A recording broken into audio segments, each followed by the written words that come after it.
did it. What's going on, everybody? Welcome to the stream, and happy Magic Monday, one and all. Hopefully everybody had an awesome weekend. We always hope that, to be honest, but, you know, we're here, we're happy, we're ready.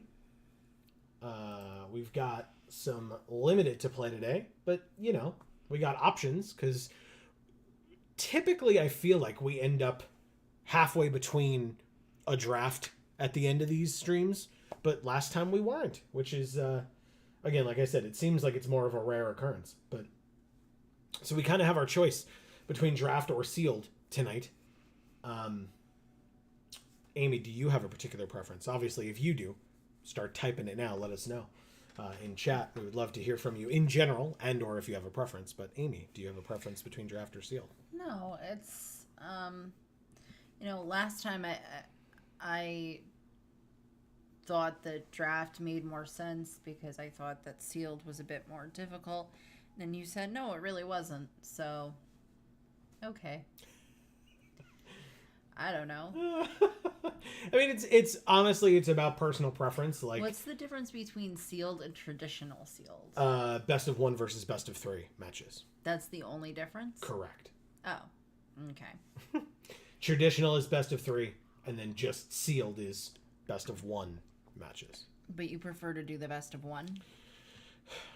That's a very good question. I think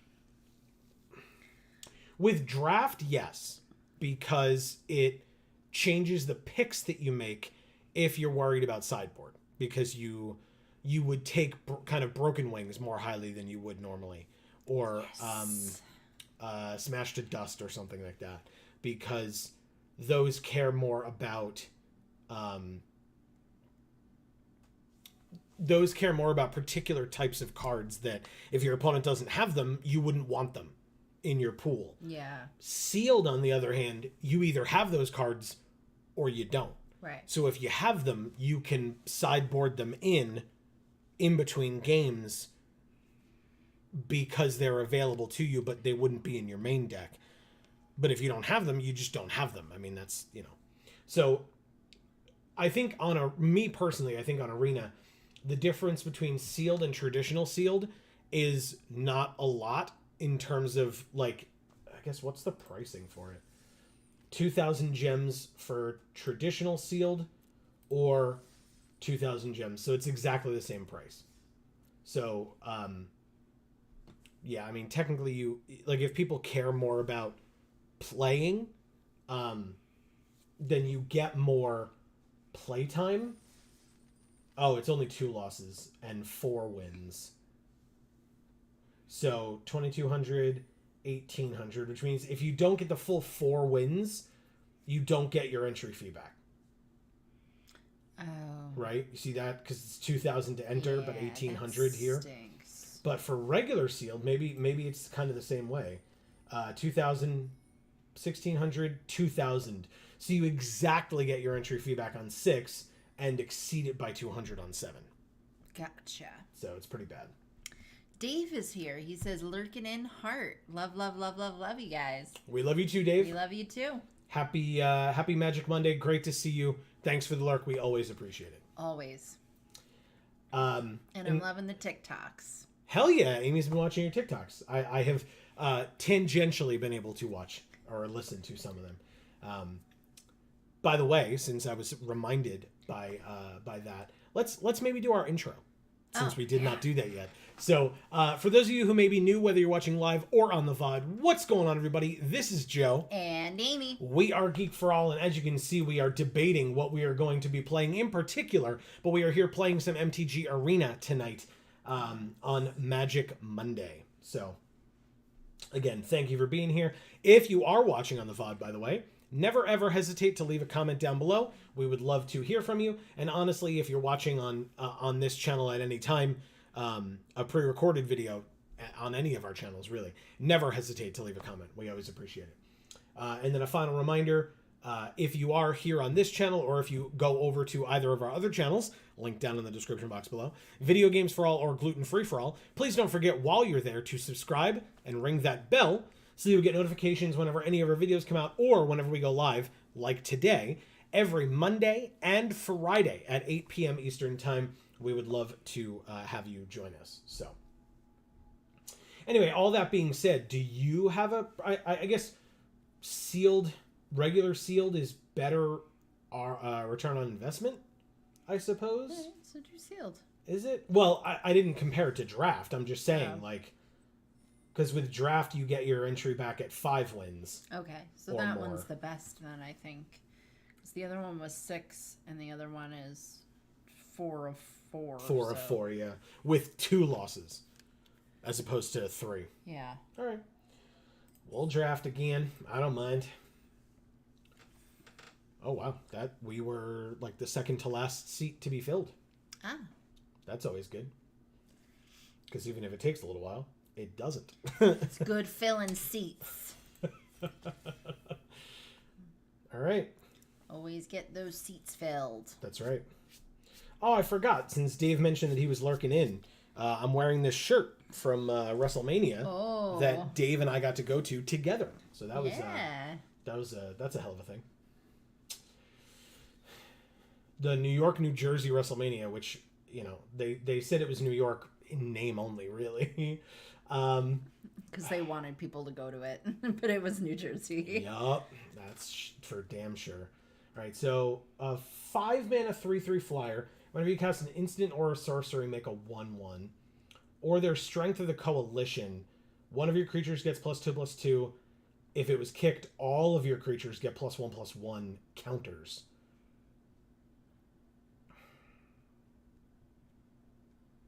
Ugh, damn, man. I think it's Strength of the Coalition. It's definitely not Plaza of Heroes. The only time we ever played that was when we had a Joda deck. Other things in this pack, I mean, we liked Talus Lookout a lot when we got to use it last time. Yeah. Soaring Drake is fine as well. Not better than Talus, but still. And I think if we were going with a flyer, we'd just take Tura Kenarud, despite... unless we were trying to stick with one color, right? Because this is automatically 2. But still. So, Strength of the Coalition is green and white, which means Shalai's Acolyte would be a very good second pickup after that. There's also Extinguish the Light, which is a very good card. I like this water twister thing over here. Tolarian Geyser is also very good. That's blue and white. So that would have gone really well with Tura Kenarud, to be honest. And then there's Bite Down as well, which is a very good card, but I think if I'm going to take something that's Park Green... Oh, why did it say I have Urtai's Scorn? That's interesting. Did we not see that I... Okay. It's a little messed up. Yeah. Is it like glitching out? I guess. Like when this one goes in, is it also going to be Urtai's Scorn? Yeah, because there is another one here. Was there even an Urtai's Scorn in that pack? I didn't think there was. Neither did I. What the hell? Maybe when you actually go to deck, it'll have the right card. I hope so. Very strange. All right, well, here's Shalai's Acolyte. It's actually Right, here that this works. time.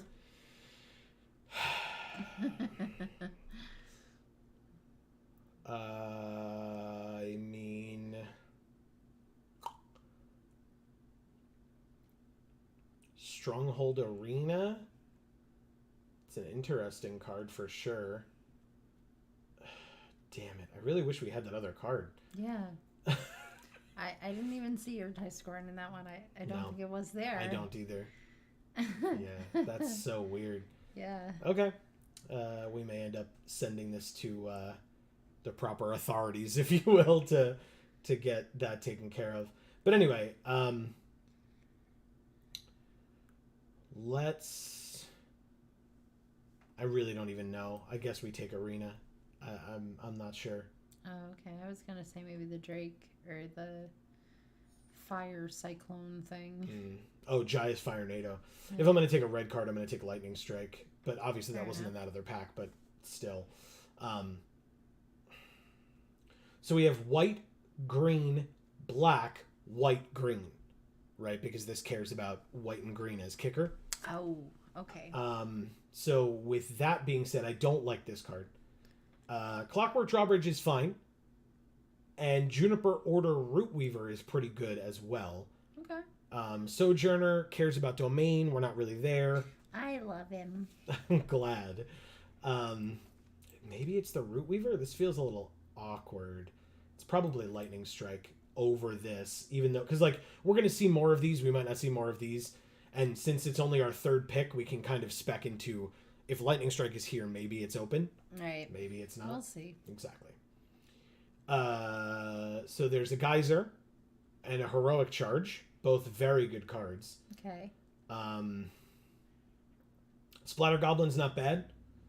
There's a Geothermal Bog if we're trying to, like, splash something. Either red or black. We don't have any blue yet, so taking the Geyser is a little awkward. Although it's a good card. Heroic Charge or the land is my vote. Yeah, I would say the land here. Heroic Charge is a good card, but it's still a common. We hopefully will see more. But Geothermal Bog is a good one to pick up, I think, especially with what we have so far. Okay, there's another Clockwork Drawbridge. There's a Walking Bulwark as well, which leads me to believe that nobody opened any of the, like, bomb uncommons, because this is a pretty good, or, bomb defender uncommons, because this is a pretty good one to have if you have that deck.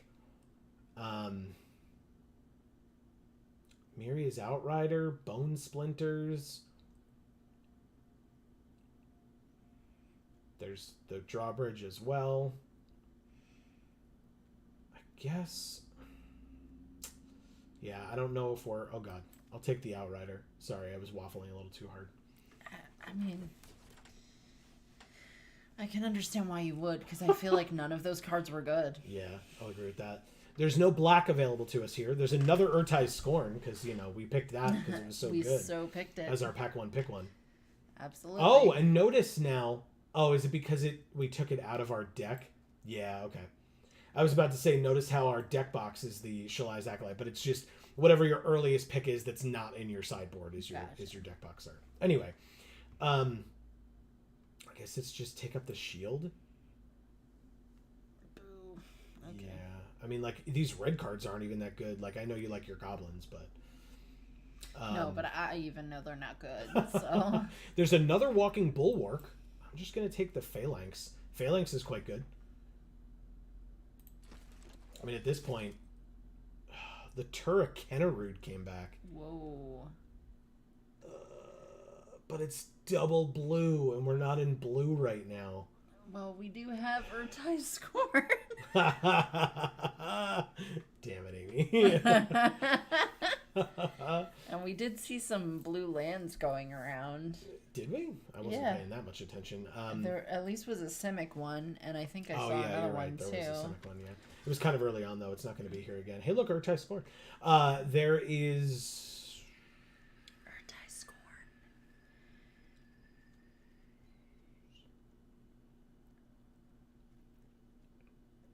I'm so mad at you. I think we just get rid of the arena, the bog. We take the Drake. Blue, red, white is going to be awkward with no fixing. Sure. Nothing, because I do not like this card at all. And the Flowstone Kava, which means... Alright, on color, rare or mythic arena. Help us out. That's a good one. Sure. Defiler of Dreams is great. There's also a Prayer of Binding, which I don't hate. There's also a red-white land at the bottom. Red-white, yeah. Or blue-green. Yeah. Battle is here and says hi. What's up, Battle? Great to see you. Yeah, I feel like it's been a little while, man. How you doing? Happy Magic Monday. Yeah. I guess it's just this. It's a 5-mana 4/3 flyer that draws us a card whenever we cast a blue permanent spell, of which we currently have 2 others. It's not weird. We have 2 Urtai's Scorns, Joe. We do also have 2 Urtai's Scorns. I guess I should add the other one. All right, confirm. What are you again? It enters with 2+1/+1 counters on it for each time it was kicked.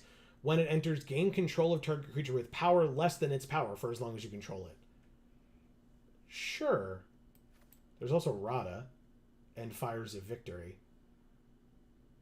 But yeah, I'll take Mindsinger, sure. Okay. It's not bad. Why not?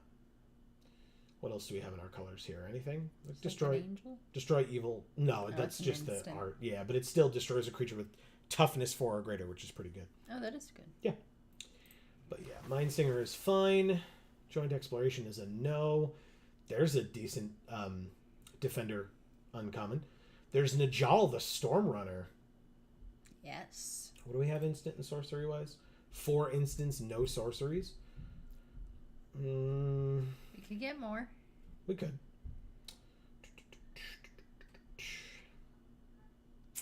Is it worth it? I guess.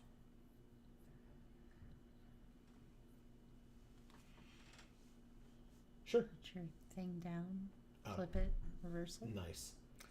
Battle says, I started building a Mumak Keep going. from the Lord of the Rings strategy battle game. Interesting. It's like a huge elephant with a tower on its back. And That's it awesome. Carries 12 footmen. Oh, okay. So, I mean, I remember it from the movies, right? Legolas took one down and Gimli, and, you know, the joke of, like, it still only counts as one or whatever. I definitely remember it from the movies. By the way, we got a Prayer of Binding passed to us, and I'm not going to not take it because it's very good. Mumak. Okay. Mumak? Mumak. Mumak. Nice. Okay. Thank you. Very cool. Very nice. Are we gonna how are we gonna have fixing? There's another Najal, but there's also a Cleaving Skyrider, and we know that this card wins games because it won us games when we had it. There's also a Talus Lookout. Like, this pack is just, if I could have all of it, I would do it. This pack is great. Hopefully that Najal comes back around, but I doubt it. But there's another Cleaving Skyrider as well. Nice. So, Battle, what are you making it out of? Sorry, go ahead. No, it's fine. I'm thinking. It's not an easy decision that I'm making here.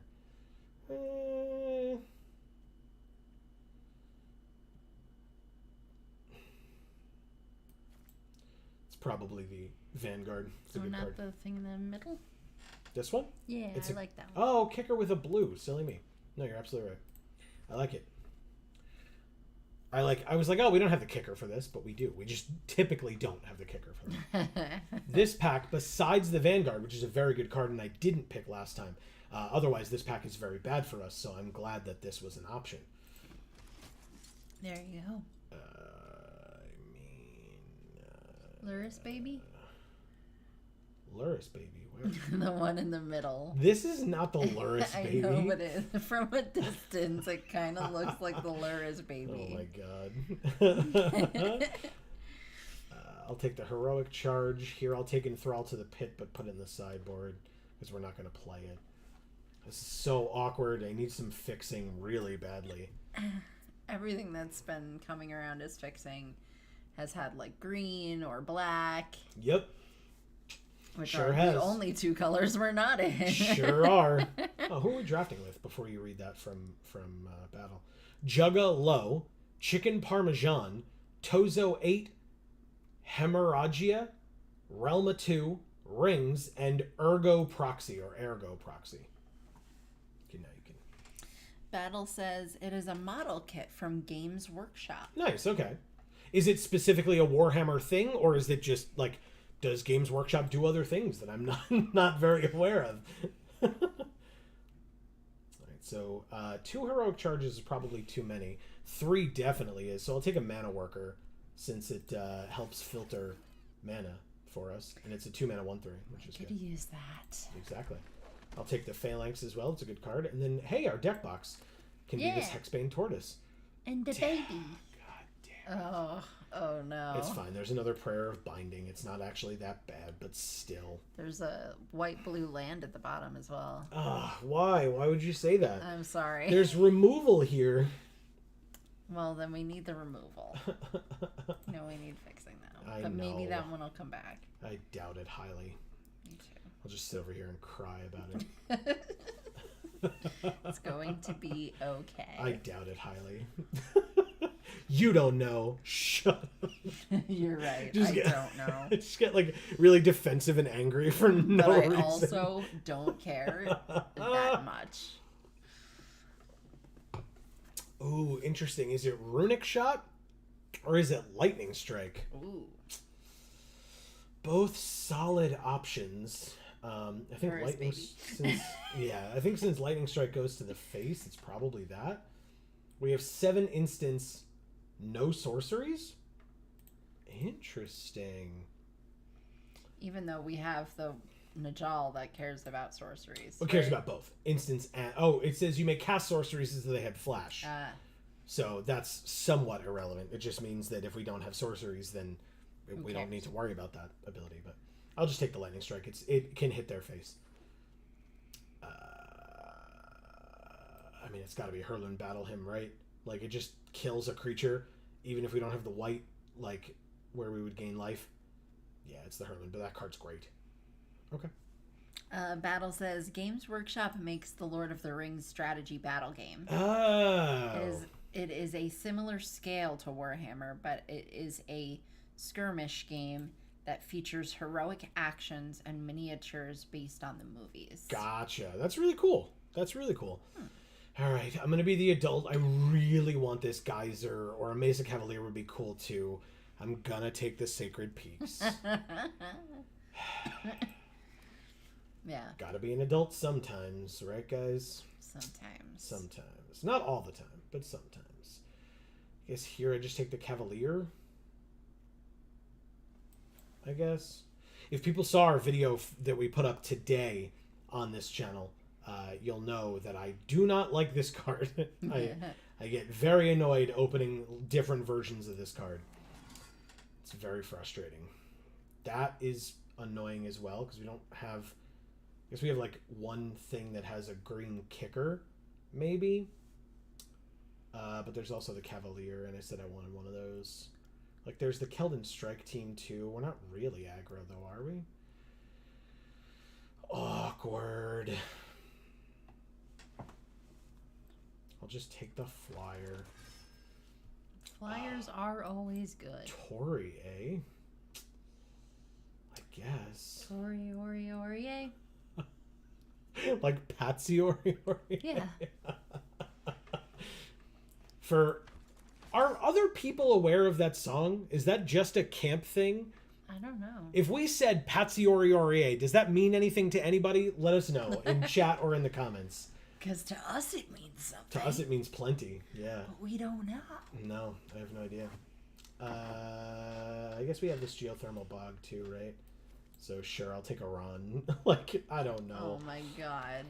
I don't know that I'm going to keep him, but we also have Elas Ilkor now. Sadistic Pilgrim. It's a very good one. Yeah, I think we're sadistic pilgrims at this point, because we're going to be playing a 5-color deck by the time we're done with this. Mana base, yeah. Everything but green. Oh no, we will have green. Yeah, you're right. We'll have all 5 colors. You're right. So then I guess Meteorite is that's such a bad card. The Phalanx is fine. I don't know how we're going to have enough creatures on the field, but we're going to try it. Sure. Amplifier. Cavalier. Figment. Figment is better here. And the Steel Take Crusher. the green one. No. And the Librarian, sure, why not? All right. We got a lot of things to figure out here. I feel like we're going to end up in a 2-color deck. We're just going to take, like, we're going to be like, oh, there's none of this, and just take it all out. Good. What just happened? Nothing. Yeah, exactly. That's the problem. Arena, can you not do this? It's freaking out because it knows that our It can't. The Urtai Scorn isn't real. our one Urtai Scorn isn't Yeah, real. it's freaking out about it. Look, it's like grayed out. Oh. Yeah, I just clicked it and now it's just gone. It's not even up here anymore. It gave us back our Strength of the Coalition. It did. But we're not in green anymore. You motherfuckers, Arena. So, Battle, you missed it. When we were drafting, What the Our fuck? our first pick was that green card, the Strength of the Coalition. the strength of the coalition. And once we picked it and it moved over to our picked area, it turned into Urtai's Scorn for some reason, which is a blue card. It has nothing to do with the one that we actually picked. And Urtai's Scorn wasn't even one of the options to pick from our first From pick. that first pack, yeah. So Really stupid. it was weird. So we kind of pivoted into blue because our green card had become a blue card. And now we're not in green. And now that we've come to this decking area, it has given us back our original card. But it was upset that we had a second Urtai Scorn in there because it was our fault. Right. Clearly.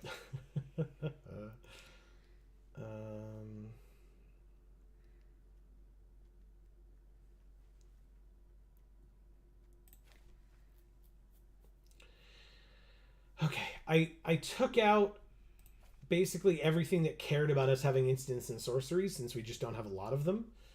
Well, we had a lot of instants. 7? Yeah, at the time. Now we have 1, 2, 3, 4, 5, 6 because I took out one of the heroic charges and the Urtai Scorn. So I guess by the end we had 8. But still, that should help us out a bit.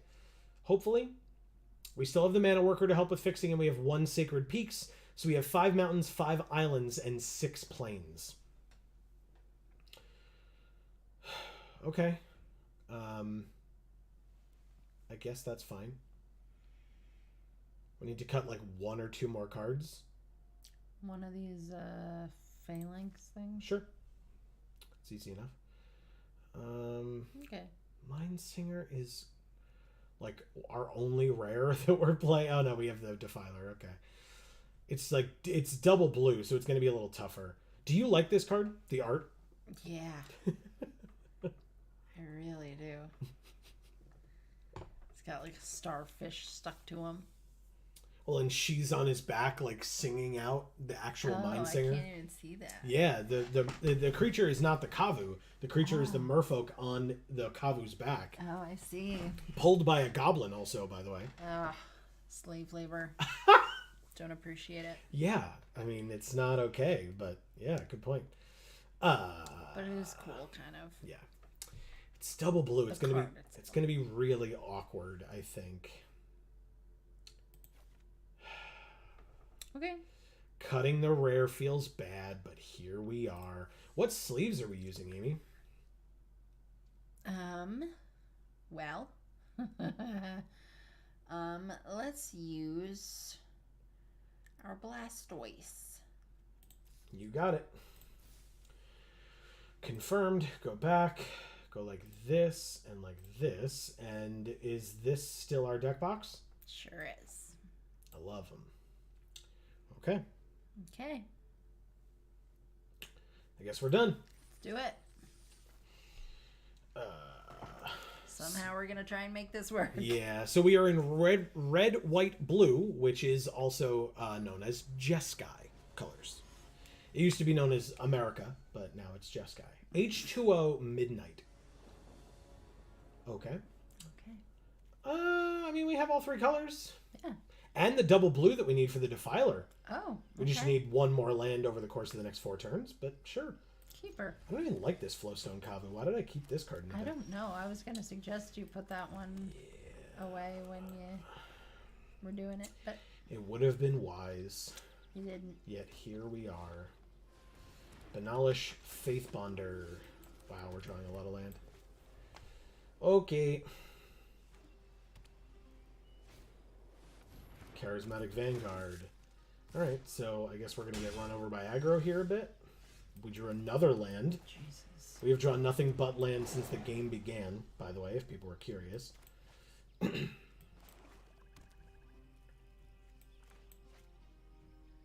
Don't kill it, it's all I have. Please, have mercy. Yes, no? Thoughts? Me? No. Oh. Sorry.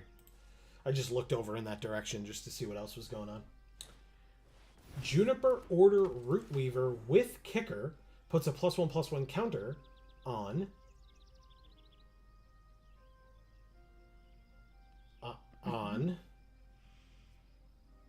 the Kavu. Yeah, it's a target creature they control. They literally couldn't do it, but yeah, because like, so they're gonna enlist the Vanguard, I suppose. Okay, I mean, I'm not gonna block, but we're at 14 now. We're gonna get hit pretty hard here. Sure, let's do that. Make a 1/1 and pass the turn. Okay. So basically this turn, if we want... Okay, they make 3 1/1s. You got it. Basically, they can double block, or we can double block the Faith Bonder if we want, if they do the same thing again, with the Kavu and the 1/1 token, and then be in a pretty decent position. So I think that's what they're going to do, and I think that's what we're then going to do as well. Okay. Okay, yeah. So basically, we'll lose the Kavu and the 1/1 token, so we'll lose the Kavu. They have 1 green open, which means I guess they could have Strength of the Coalition, but I'm going to make them have it, so go like this. Go to damage. And then obviously use the Kavu's ability. And in response, they do nothing, and all 3 of the creatures die. We, of course, drew another land. We'll play the Defiler of Dreams. Hot. No attacks.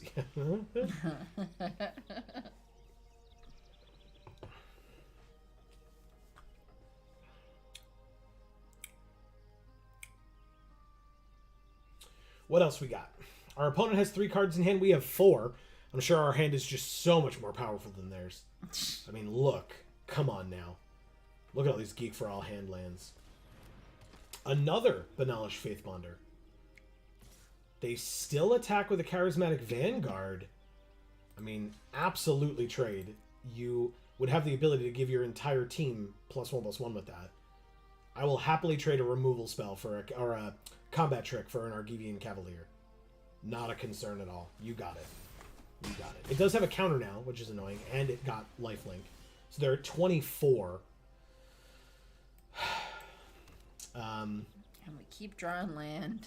Well, this time we drew Tori, which is nice. Do I keep up stall for time, though? 3, 4, 5? Maybe so. Combat. Okay. We hit them for 4. Victory. It's not a victory. When they go to combat, we can stall for time, tap down their Vanguard and their Root Weaver. I guess. Would probably be the best. And then we draw a card.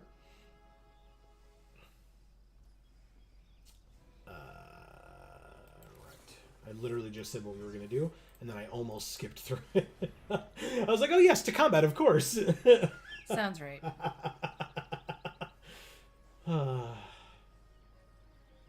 They don't have Shore Up, so we don't have to be worried about that. They just activate the ability. That's still fine. Like, we're going to take 8 and go to 4. That's all we have. We literally just drew another land, by the way. A Prayer of Binding. That's still 4 mana. We cannot play both of these this turn.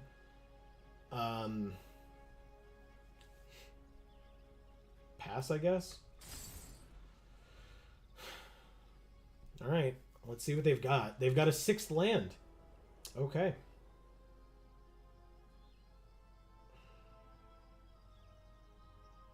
What else?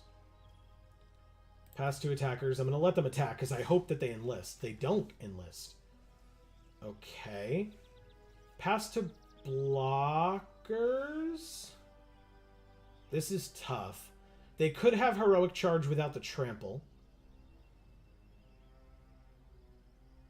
It's all the same amount of damage.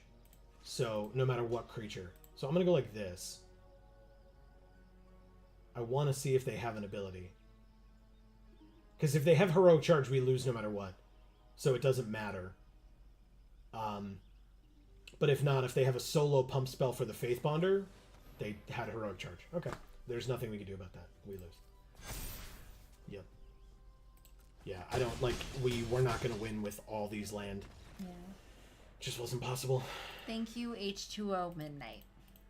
The format's way too fast for that. We did not have it. Unfortunate. We had land. We sure did. And that wasn't it. No. To have. But you were concerned that we would not have all three of our colors. And we sure did have all three of our colors in spades. We sure did. We sure did. All right. I mean, after this game, I guess if we start, like, if we do the same thing, maybe we switch up our mana base. But again, I just think that was Arena being Arena, not our deck being bad. KDS Burrito? Kids Burrito or something? All right. So we don't have any blue, but we also don't have any blue in our hand. So that's fine. And we have 2, 3, 4 technically. We wouldn't necessarily want to play that on turn 4, but hopefully we'll draw something else besides just land in the first 4 turns. That was just the first turn, so it doesn't count. Okay, they drop a 2/2 first striker. That's lovely. And we drew another land. Thanks. Again, it hurt us be like, you need blue? Here you go. You get a blue. It's like, thanks. We appreciate it. We can't stop this 2/2 first striker with anything that we have unless we use a heroic charge to stop it ourselves. I guess we just go to combat and attack for 2 here. Sure. Perfect. Okay. Vanguard.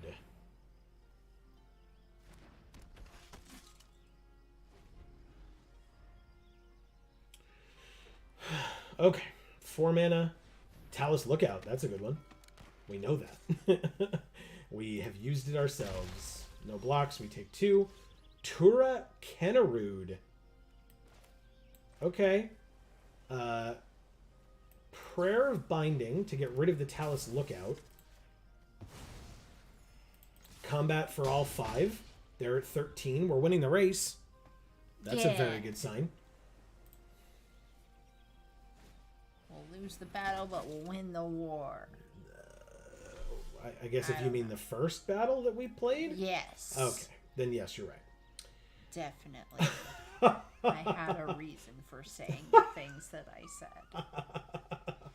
All right. I guess we play the Outrider here. We know we don't have a 4th color of mana. So this is the most damage that it could deal. And it's a 4/4. So sure. I'll play a 4/4. You take 3 damage. No attacks.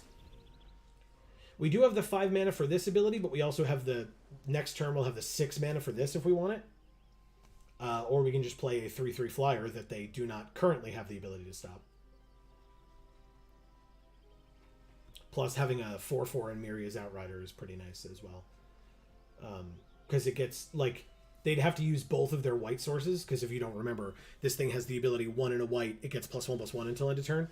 And with it having first strike, that means it could have 4 power first strike, but like I said, they'd need to use both of their white sources to be able to do that to kill here. So let's play the flyer. We are not going to Geek for All hand land at this turn because we want to have enough for heroic charge next turn.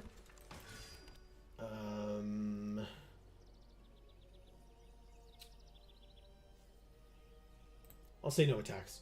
The cool thing about having this Charismatic Vanguard is we can attack with Miria's Outrider and then use either Heroic Charge or Charismatic Vanguard to save it if we need to.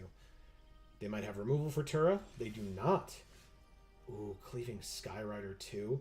And we have the 6 mana. Combat. Attack with everybody. Let's see how this goes, shall we? We've got 2 options in Heroic Charge or Cleaving Skyrider.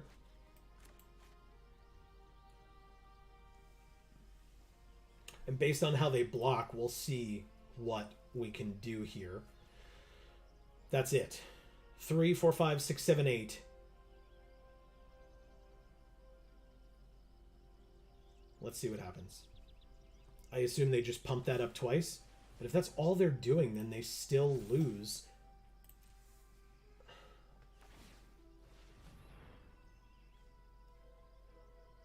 Okay. Is that all they're doing?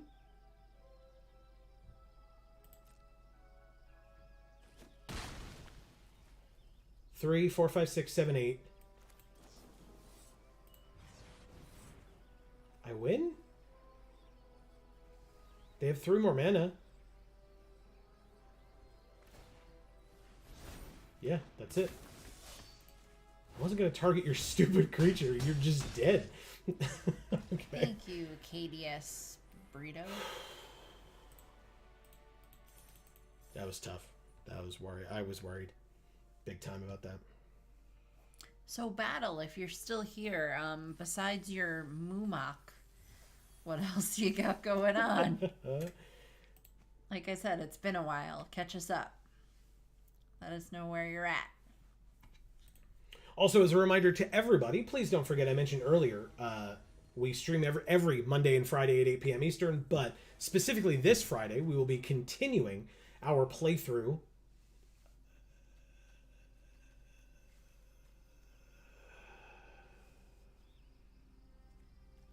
This hand is really tough. I think I mulligan it. That is better, arguably better. I guess I'll just get rid of the blue card. Anyway, this Friday we are continuing our playthrough for our spooky month stream of Eternal Darkness, Sanity's Requiem for the GameCube. It's been a crazy ride so far, for sure. So you should definitely join us. It's been interesting. You've been liking it? Yes. Good. Quite a bit. Good. I'm glad to hear it. All right, so they get to scry 1. I mean, if they play anything of consequence here, I'd probably just kill it, since it's early enough in the game. The Rager is, I guess, of consequence.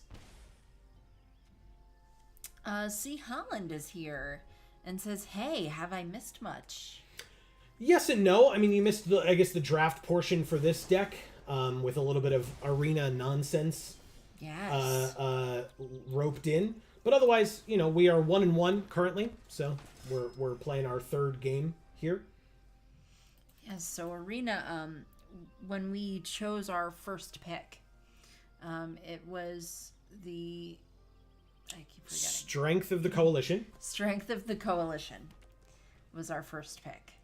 And then when it moved the card over to having been picked, it turns out that it just decided that it was going to be Urtai Scorn instead. It really wanted it to be Urtai Scorn, too. Yeah, so it just was Urtai Scorn. And we were like, what? Like, did we not highlight it well enough or whatever? And then we were like, no, Urtai Scorn definitely wasn't even one of the options for us to pick. Nope. It just turned our card into Urtai Scorn. Willy-nilly. And so we were like, okay. And eventually we pivoted into blue because we didn't have green at that point, which was the original card that we had wanted to pick. And so we're in blue, white, red. But when we got to the deck building portion, it freaked out about the fact that we had 2 Urtai Scorn, and then changed one of our Urtai Scorn back into the original card that we had chosen of the Coalition. Strength of the Coalition. And then we just had this green card that we had no deck to go with at that point because we spec'd out of green, basically. Yeah. And so we were like, oh, okay, cool. Thanks, Arena. But it was an interesting thing that happened. Oh, they are using... That's a lot of mana to deal us 4 damage. You got it. We're back to 20. Is that your whole turn? Do you have something for 2 mana? Bone Splinters. What a weird turn. You got it. I guess I just play this and take up the shield. I just won't use its kicker because I want a creature on the field, I suppose. What are their sleeves? They had the 1 mana so they could draw a card. A little cat from the unset. It's like half cat, half. Oh, okay. It's cute.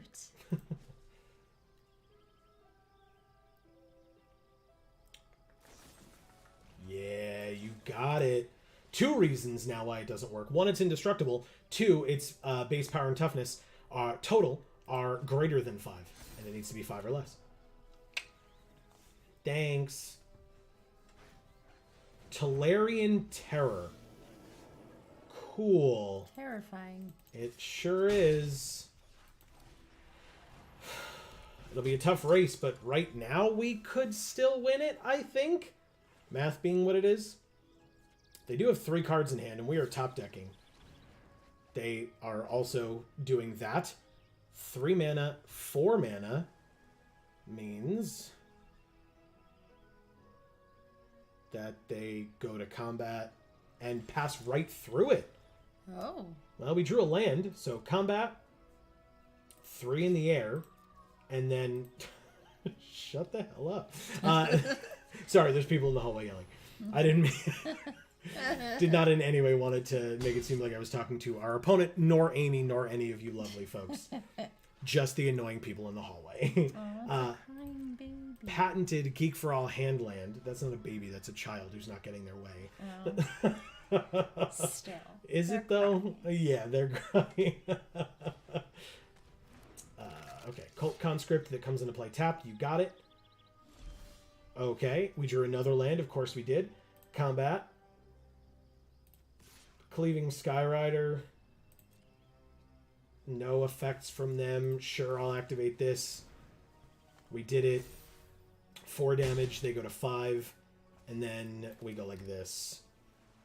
Patented Geek for All Handland. Go. Okay.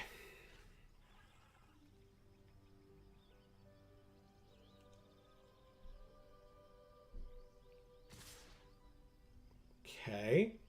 Reeks of Desperation, no blocks. Could be a board. Wow, they just conceded. Ooh. Why? You had 2 more turns. We couldn't have killed you this turn. Even if we had, like, played a land, which they don't know that we had a land in our hand, right? We couldn't have activated this ability twice, right? So they're at 5. They know we can activate this ability once because it's 5 mana. So 1, 2, 3, 4, 5. And we would only have 3 more left. We would not be able to activate it twice. If we could have, this would have had 5 power in the air and we could have killed them. But they definitively had 2 more turns. Maybe they knew they didn't have a single way in their deck to deal with it. But, I mean, like, they had so much removal early in the game. Like, And I guess they used it all up. I guess so. Thank you, Shink Anston. I think. Don't ask me. Okay. Let's keep it going, I guess. So thankfully, maybe I should wait until after we've drawn our hand to say this. Knock on wood the whole time you say it. Exactly. Agracronus. Okay.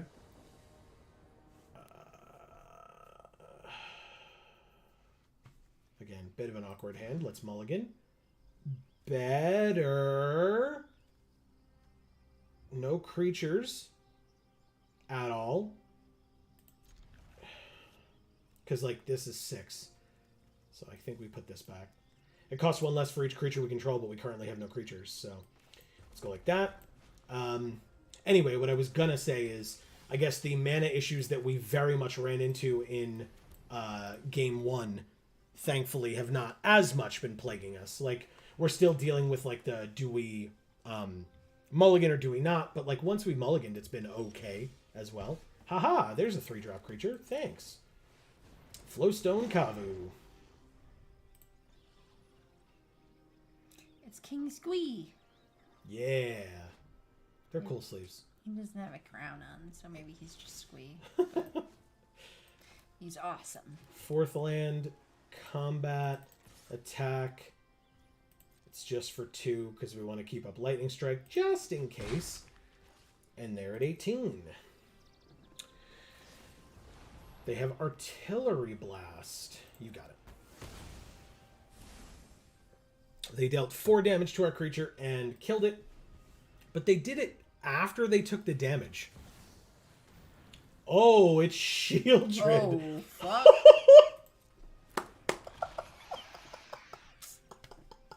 Well. Wow. Well, if we draw another red, we feel okay. But if we don't, this is going to be real bad. Real fast. That's not a red. We sure do lose 2 life. Thanks, Shieldred. Thank you. Sure. This first. We're going to take damage here, but that's fine. It's fine. We have 18. We're at 18. We have 18. We're at 18. We have 18 points. Life total. Did it.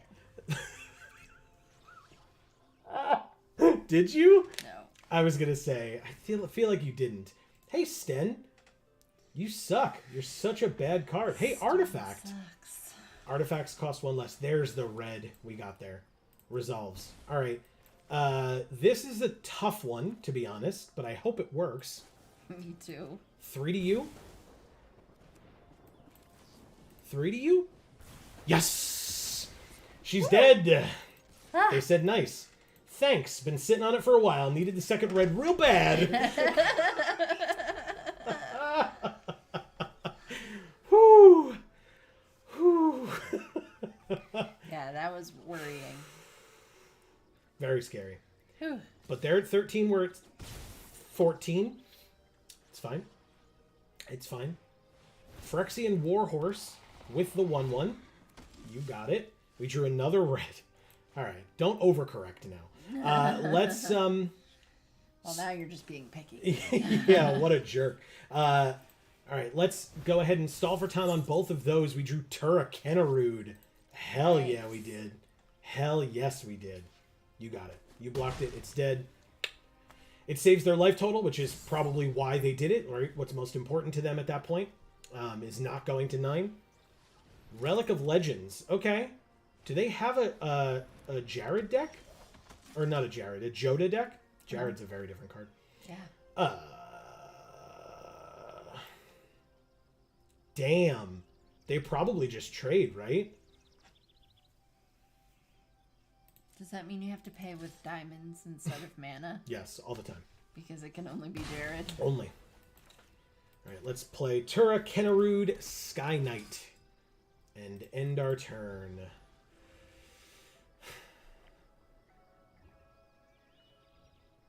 What else does Sten do? Just 3 mana, exile him, and bring him back so that you could choose a different thing besides Artifact. You got it. No blocks. I take 3 and go to 11. No problem. They have 4 cards in hand. Followed up with Joda's Codex, which currently... Do they have all 5? They do not. They're missing 1, which means it would cost them 1 mana, which they have, to draw a card. You got it, but now you only have 1 mana available. So they play nothing. We drew another land, because of course we did. Let's go like this. Let's go to combat. Let's attack for 3. Bring them to 10. Charismatic Vanguard, which is not a good blocker for Sten, notably. So they're probably going to be able to hit us for 5 here. And they're drawing an extra card a turn for 1 mana. This is going to be very tough to beat. Very tough. If we draw instants and sorceries that help us out, we can start getting 1/1s, which is helpful, but we would need instants and sorceries. That's a problem. So, you know, if Arena wants to help us out, that'd be cool. They have 5 cards in hand. They, of course, have a kill spell for a creature. And so we take 5, go to 6. And they play Golden Argosy. So basically, yeah, of course we drew the land. Of course we did. Okay, we can't attack because otherwise we automatically lose. Whereas right now we're going to have to just trade with their Warhorse just to live. Lagamos. Now we definitely lose. Yeah.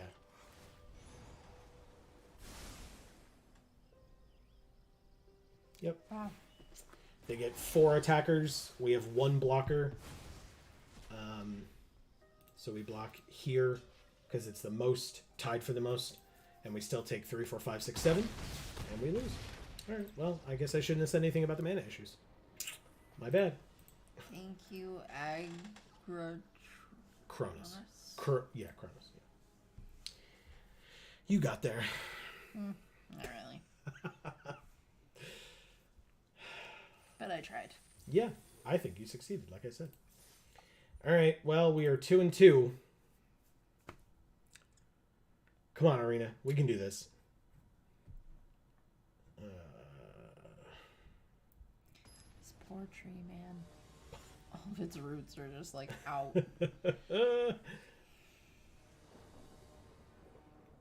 Well, this hand sucks. Yep. Like, we could play the Mesa Cavalier and feel okay about it. We could cast this without kicker, but we'd need a single red for this, double blue for this. Boo. Yeah. Mulligan. Okay. I think we just get rid of the blue mana? Is that awkward? No. 3, 3, and 2, we get rid of one of the white. Because then we still have one of everything that we need. Yeah. I was gonna say that made me feel real bad. Yeah, I agree. All right. We still need another red to be able to cast Tori on turn 4. But otherwise, we're okay so far. We'll do that and pass. Again, keeping up Lightning Strike if they play anything of consequence. Hey, look, it's Davriel. Ah. Cool. Yeah. Anything of consequence that we can kill with this. Yeah. Always bolt the bird, and we're instead striking the gardener, right? It's the same thing. Always strike the gardener. Hey, a Herloon Battle Hymn. That's a good one. I think instead of the flyer, let's just play the more power. Or the larger amount of power. Yeah, that's pretty good. So, nice. It's a nice thing to know that we have this Herloon Battle Hymn. Okay, they have their own. Nice. Okay. Flowstone Kavu, eh?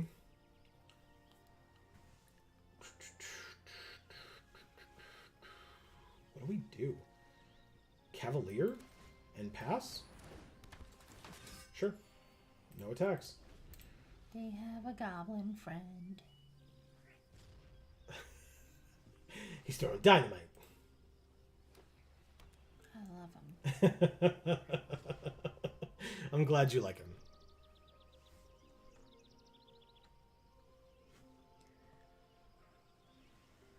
He's stretched. Did you see that? Oh.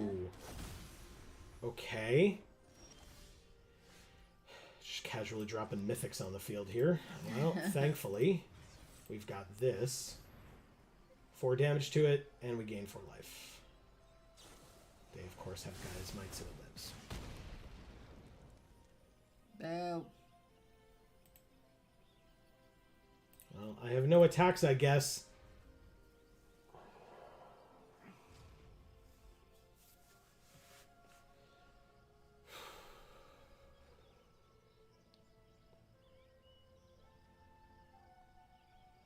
Still can't cast Tori because we don't have the second red. Thankfully, we have Heroic Charge, so we could probably attack with the Mesa Cavalier and use Heroic Charge to save it. I guess, actually, we could attack with everybody and use Heroic Charge. Oh, they're just going to tap the Sarah Paragon. What does this do again? They may play a land from the graveyard or cast a permanent with mana value 3 or less. Okay, so they can replay their Deathbloom Gardener. They also feel like they can recast their Argivian Cavalier if we block it, and then they get an extra 1/1, so I'll just take 5 and go to 21, since we gained a fair bit of life earlier. Oh, because this still hit, right? It just had a bunch of toughness. So, since it still hit, we still gained the 4 life because we kicked it. They play the Gardener back. You got it.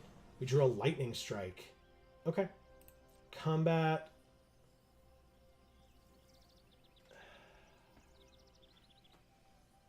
Ugh, my neck keeps cracking. No attacks. That's a bad thing. Let's go with... Playing nothing here feels like crap. But I'll do it.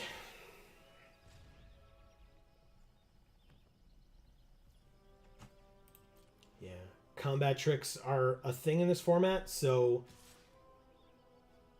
they're only attacking with the Cavalier.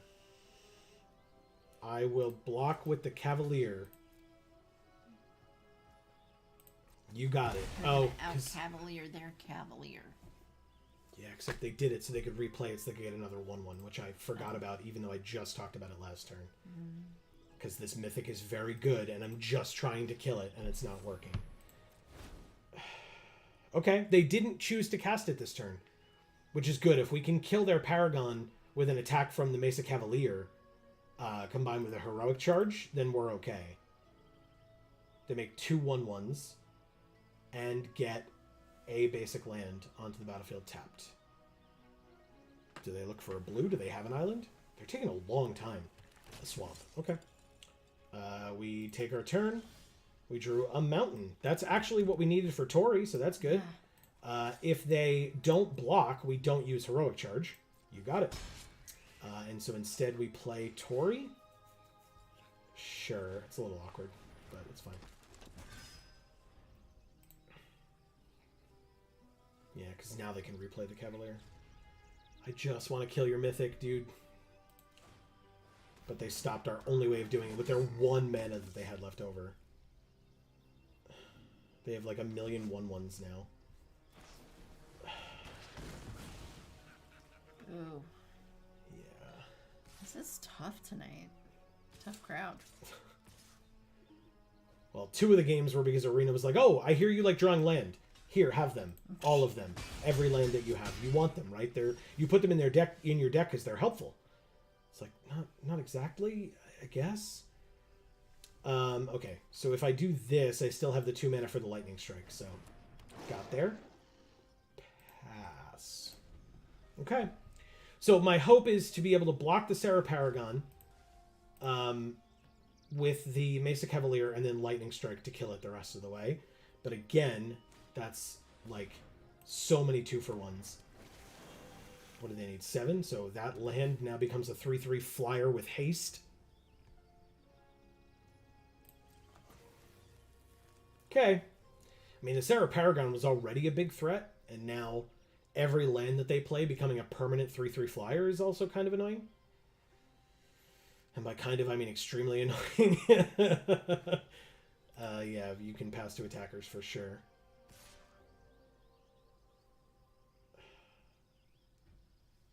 And that's all they're doing.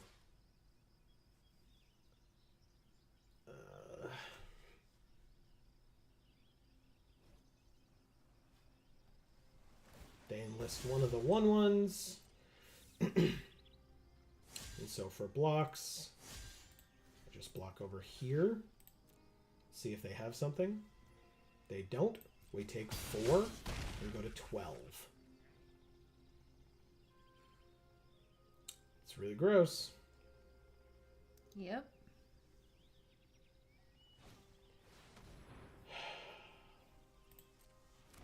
5/4 Vigilance Trample.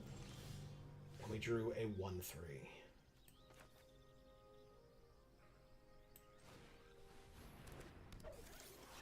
That feels equivalent, right?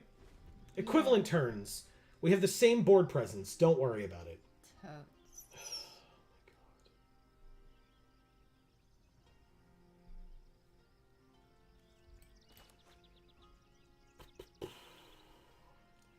We notably do not have Heroic Charge mana right now, but we do still have Lightning Strike mana, so we could still kill the Paragon if it comes up, if they attack with it. But it's only if they attack with it. Pass to attackers.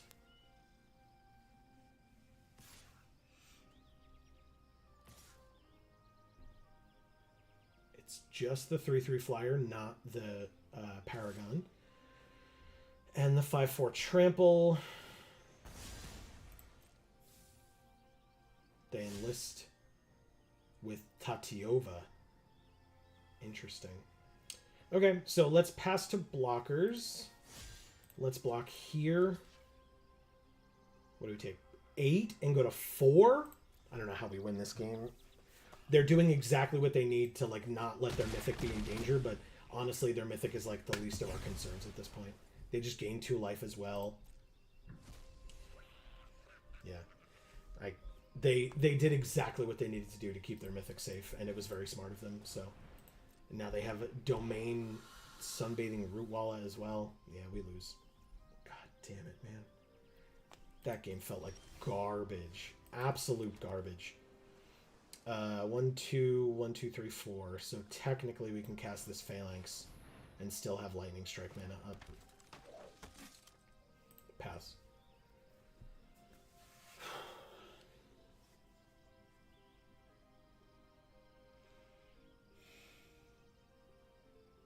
They have removal in their hand right now? Come on, man. Seriously? With kicker, and they draw the card, like, I don't really know.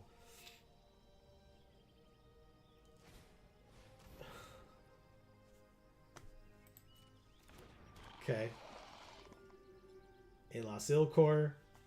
And what was your other card? Nothing? Yeah, that sounds right. Pass to blockers. Look, I finally killed your mythic. Watch me do it. Of course you activate the Rootwalla, because why wouldn't you? And I finally get to kill your stupid angel. I did it, everybody. I went to -16, but I finally got their mythic off the field. Thank you, Tarda MTG. That's the end of that draft. 2 wins. Yep.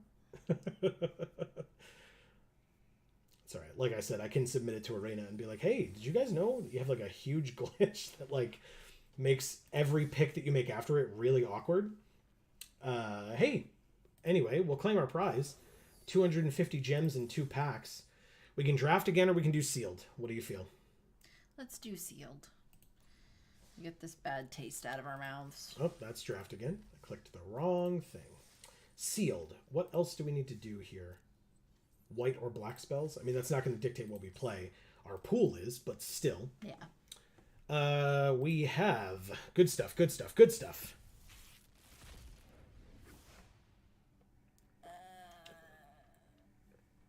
Depending on our fixing, a Joda deck would be pretty cool.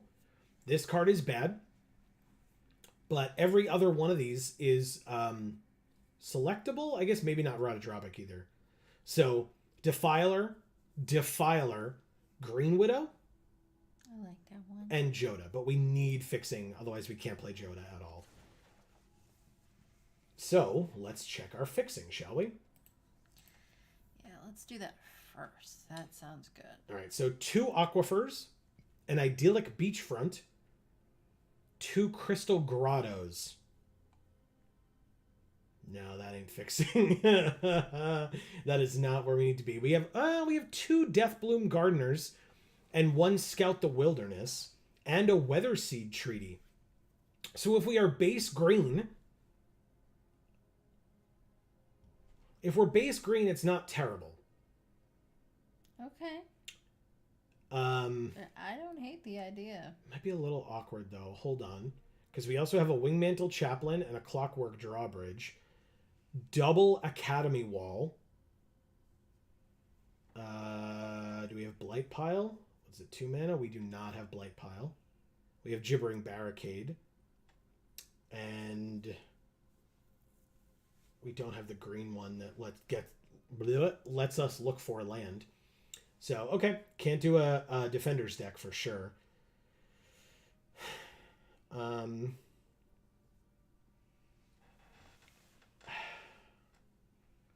Joda deck feels awkward, but we have a lot of domain.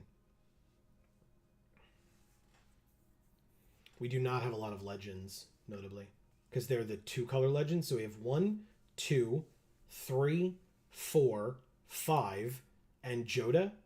That's not a lot of legends? No. No, I mean, thankfully Joda says when you play one, you get to get the next one that's cheaper, but I don't know. I don't like it.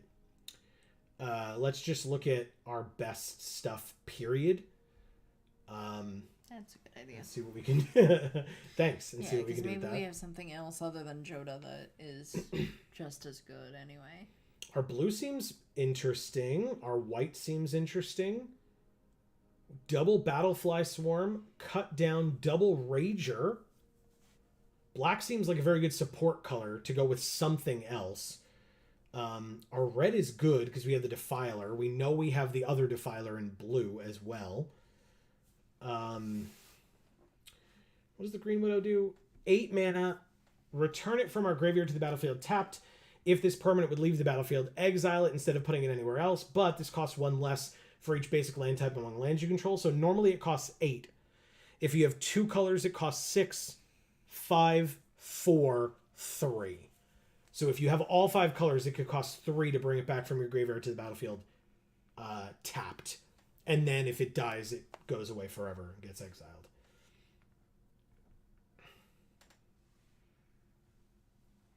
Our green is very interesting. Very interesting. Because our domain is possible with all the things that I talked about with like base green. We have triple Gaia's Might. Oh. Which could be up to instant speed +5/+5. But in most decks is going to be at minimum +2/+2 for a single green. Like I said, we have the double Gardeners, which is nice. Bite Down is just always a good card. Scout the Wilderness, getting us land is helpful.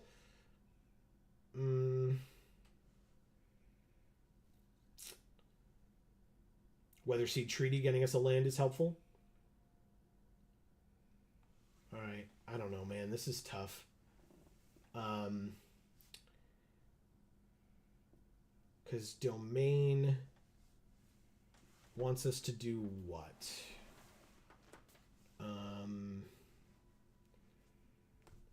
Put up to 2 in your hand and the rest in your graveyard. You lose 2 life. I don't love that. Where else do we have Domain? Anywhere? It doesn't look like it, which is unfortunate. Oh, okay. We have Miri's Outrider as well, of course.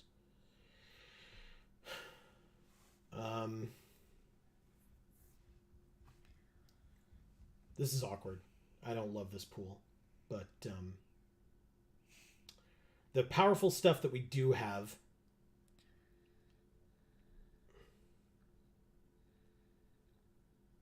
If we play white, black, blue, what do we miss out on? Defiler of Instinct?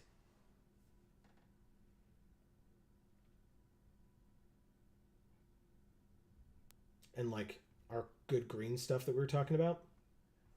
What does this care about? Other zombies you control have vigilance. Whenever another legendary creature you control dies, create a token that's a copy of that creature except it's not legendary and is a 2/2 black zombie.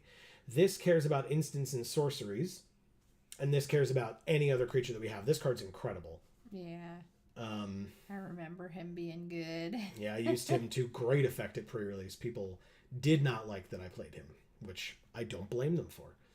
Artillery Blast. We could play both of. We could play the Sleeper, the Vanguards, because there's 2.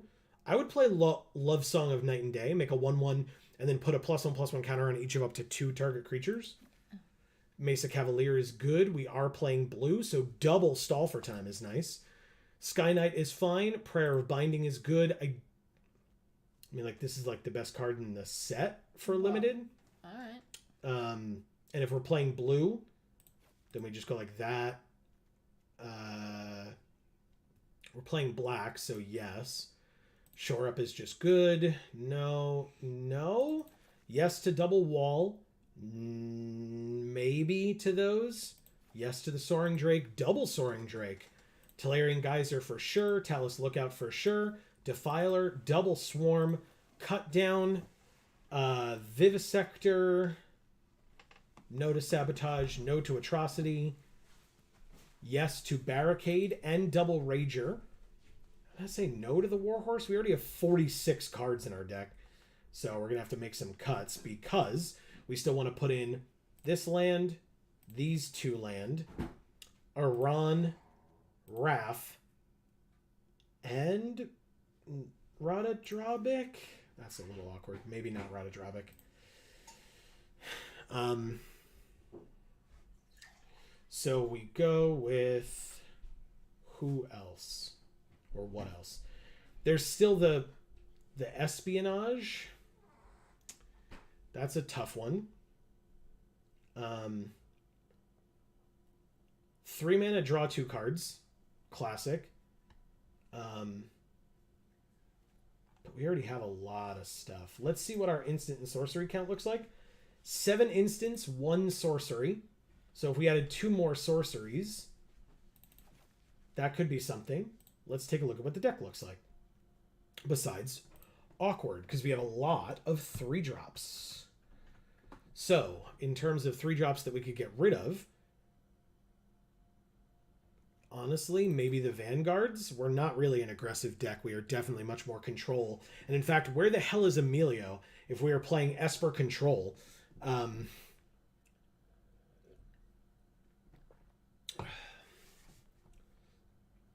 Obviously, the Coalition Vanguards would have been pretty good with the Wingmantle Chaplain making the 1/1s, because then the 1/1s could be 2/2s or more. But still, with 5 as our top out, that's tough. Maybe we cut a land as well. It's only 7 cuts, which is a little awkward. Let's go with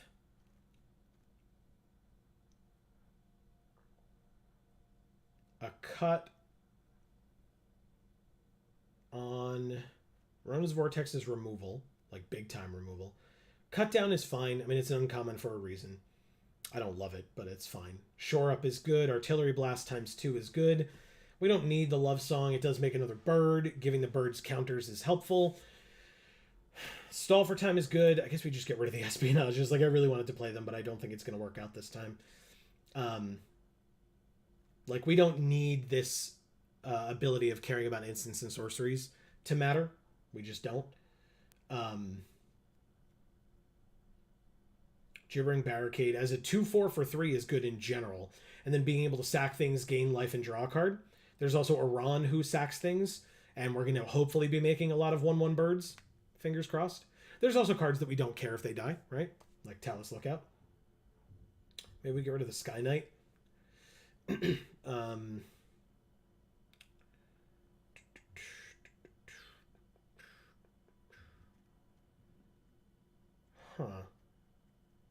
Rager is just good. Gain a life, draw a card is... Or, sorry, lose a life and draw a card, right? Yeah, fine. Still, incredible card.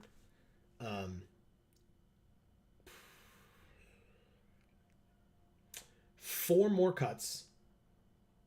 As always, if folks have opinions, let us know. I think...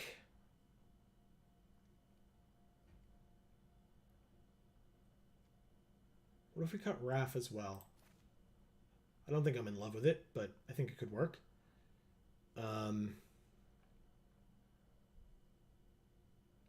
Okay.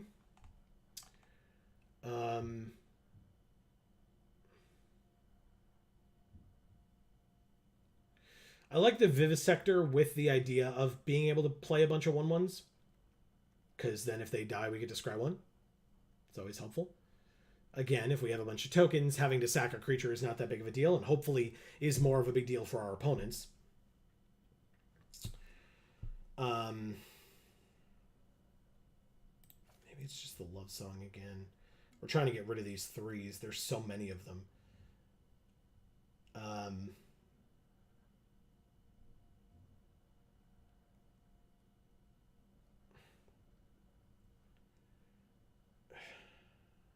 It's tough. I'm so bad at deck building, man. Guess we cut a Cavalier and a Soaring Drake and call it a day. We can try to pick, I think, with an Esper Control deck, we might want to just have the World Tree, because I just always want the World Tree, and I'm just going to justify it however I want. however I want. Because that's just how I do things. Let's see if we can predict before she gets back what Amy's going to say as the card that she wants as our deck box. It's got to be a red or a green. And if we look... I mean, I guess there's Goblin Picker. Maybe she picks Goblin Picker. There's the spider. Maybe it's the spider. She also likes this one. Oh. Or this one. Silly me. It's the rare as well. It's probably that. But we'll see. Don't tell her. Shh. She's coming back. Nobody tell her. Huh? What's happening? Nothing. Nothing's happening. I was trying to figure out what you were going to pick as our deck box art. Oh. So I narrowed it down for you, but you obviously, because you're going to want it, since we're white, blue, black, you're going to want it to be red or green. Yeah. Right? So if we're in red or green, it could be your goblin friend. It could be this spider friend. Yeah. Or this spider friend who's the rare. Yeah. There's also, I mentioned that you like this art as well. Yeah. Maybe the bite. Bite down. Really? Yeah. Because we've done all these already, I think. So. We were wrong, everybody. Bite down. Okay. I put the world tree as the deck box. Are you offended? Is that okay? Yes. Yes, you're offended, or yes, it's okay? Yes, I am both offended and it's okay. I'm extremely offended and it's okay. Good. Good, good, good. I'm glad. I enjoy being offended. God, tag yourself. We play against SND. Oh, send me nudes. Nice. Wow. I was like SND Menudes, but send me nudes. My bad. Awkward. Although we don't have anything on 2, right? Okay, not as awkward. Never mind. Swamp on turn 1, Aquifer, or in Battlefly Swarm. Aquifer on turn 2, and then Plains on turn 3 to be able to play like Soaring Drake, or if we need this for whatever reason. We drew an island as well. But yeah, Battlefly Swarm, so good. Okay.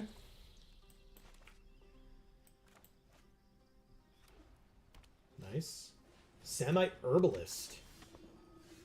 Another Aquifer, huh? Okay. Combat. They're going to just gain it right back and hit us for 2 in the process. So it'll be a 3-point swing with this Herbalist for them until we can play the Soaring Drake as a blocker. Awkward. Hey, they have a Darkar Wastes. Painland. But they're going to be gaining life, so what do they care about taking the pain a little bit? They also have a Contaminated Aquifer. It looks like they're playing the same colors as we are. Interesting. Somebody poisoned the water hole. Hey, they are drawing 2 cards. We took both of those out of our deck. We're not playing either of them that we opened. I will play this 3rd land, go to combat, attack for 1, and play this Soaring Drake as a blocker for the Samite Herbalist. Is it somebody or someone? Someone's. I think it's someone's. Someone's. Someone's poisoned the water hole. I think.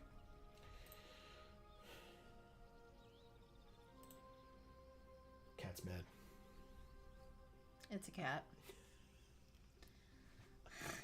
Cats get mad. They sure do. All right, so second main, they play a tap land and pass through the rest of their turn. I will go to combat. I don't know what they're planning on doing here, but I will go to combat and attack. They could have the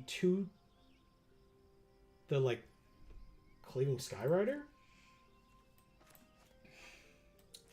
or they could have nothing and just take 3 damage. That'd be cool. Yeah.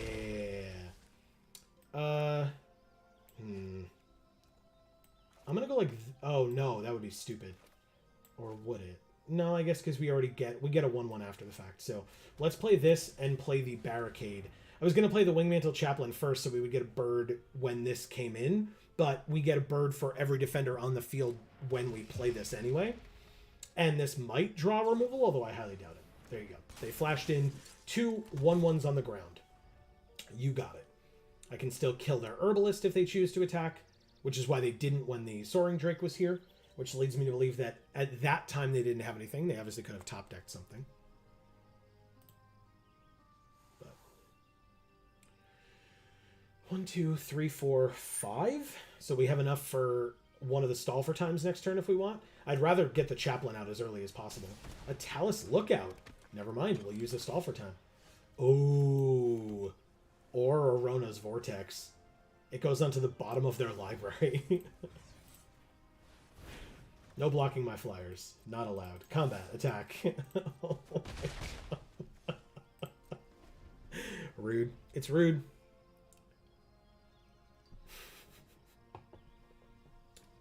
And I love it. Okay.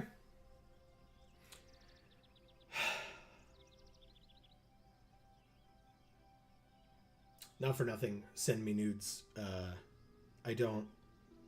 well, I guess I won't be too down on myself. I don't know that they would want that, but I guess, you know, maybe they would.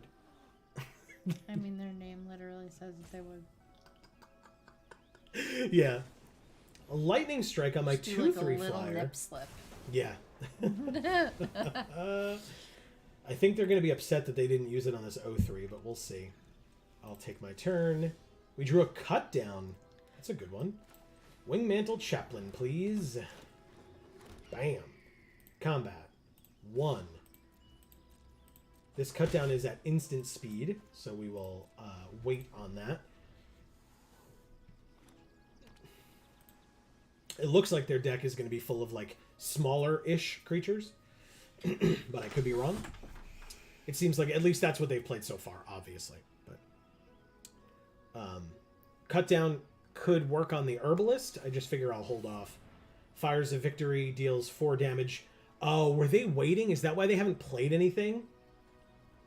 Interesting. Okay, sure. It deals damage equal to the number of cards in their hand.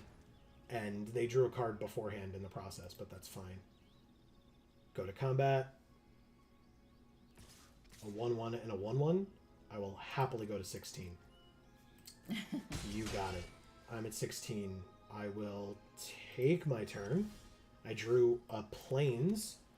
Go to combat and swing for 3 in the air.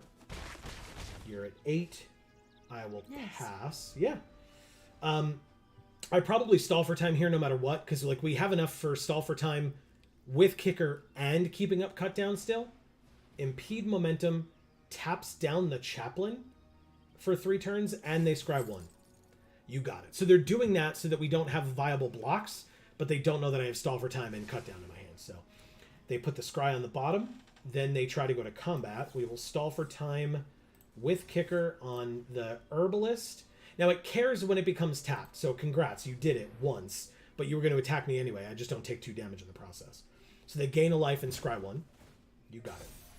We drew the Defiler of Dreams. Whoa. They were having trouble dealing with our flyers before.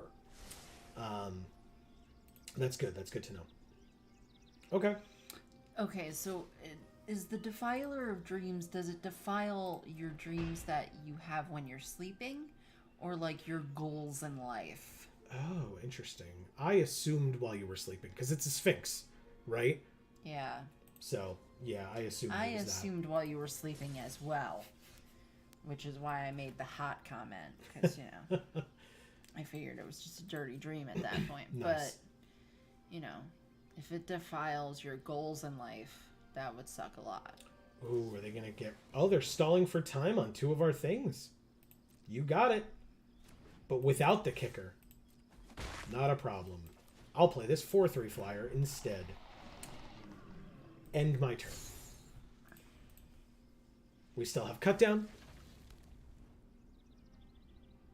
They have removal for our Defiler. They have 5 cards in hand, so they might. They might just be reading it, to be fair. Now this says, as an additional cost to cast blue permanent spells. Okay. Oh, they do. They do have another lightning strike to get rid of our Defiler of Dreams. You got it. Wow. Okay. They can attack us for... Ooh. They don't have enough mana left. Cut down will absolutely get rid of your creature at the end of your turn. Oh, well, that's the end of their turn. Goodbye, Knight of Dawn's Light. See ya. We drew a Banalish Sleeper. So they would probably just sack their 1/1. We would sack our 1/1. So not a huge thing. Let's go to combat. Attack for 3. They go to 5. Let's play the Rager. Lose a life and draw a card. Go to 14 and draw an Academy Wall, which makes us another 1/1 flyer.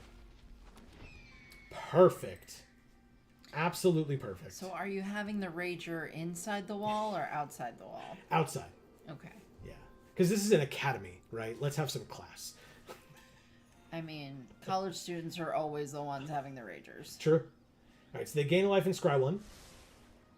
I will happily trade my Rager for your Herbalist to try to get it off the field. And if it trades for a combat trick instead, I'm here for that too. You got it. You got it. We drew an idyllic beachfront. It's so idyllic. 1, 2, 3, 4. So there's no reason to tap their 2 creatures right now. We can probably just do that at the end of their turn with the stall for time. They have another stall for time. With kicker this time. Not a problem. Attack for 2. Okay. I mean, I might as well, right? Oh no, I'll just keep up stall for time for the end of their turn. Silly me. Okay, pass. Plus, it would let me draw and discard, but I'm not going to do it. They have their own 0/5. You got it. And their own Wingmantle Chaplain. Oh. Okay, so I'll just stall for time their 2 1/1s. And then kill them? No. They would go to 2. But it would have stall counters, stun counters. So, still ideal. We would take 1 if they attacked with both of their creatures here. Because they're tapped out, so I'm not afraid of a combat trick anymore. Yep, you got it. Pass to blockers. I will take 1 from your token. Okay. End of your turn. With kicker, let's tap this flyer and this flyer. I refuse to do that. We drew a shore up. Good one. Yeah, we're going to have lobster tonight. We don't need that land. Let's go to combat. Attack for 2 in the air. Now their only 2 flying blockers stay tapped on their turn. And we have a shore up if we need to save one of our creatures from getting targeted by giving them hexproof.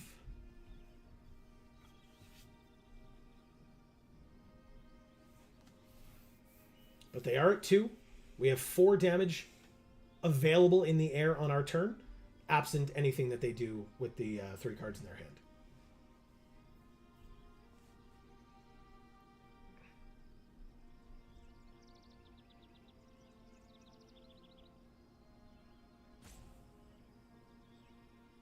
I have to say, lobster is like one of my absolute favorite foods. Mm-hmm.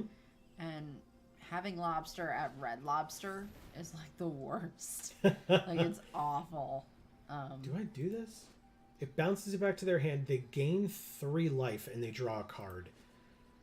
I think I'm okay with that. Right? 1, 2, 3. And they gain 3 and go to 5. Yeah, it's fine. Okay. It's actually really easy to cook yourself, so I highly recommend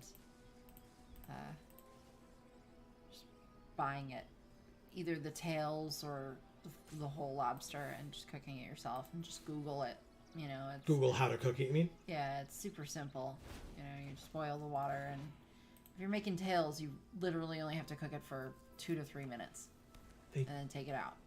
They discarded a Defiler of Faith to play Nail Avizoa Aeronaut.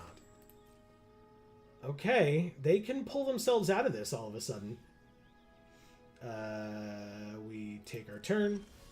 We drew a Phyrexian Vivisector. That's a good one. Combat. Attack for 1. Yeah, that's what I thought. Okay, they're at 4. Sleeper with kicker would just mean they sack this, and I don't really want that right now, so I'll also keep the land in my hand for Academy Wall, for if and when we cast Shore Up, we can draw a card and then discard a card. Like I said, they discarded their rare in Defiler of Faith. Ah. Yeah, so maybe it is like your goals, because if the other one is faith.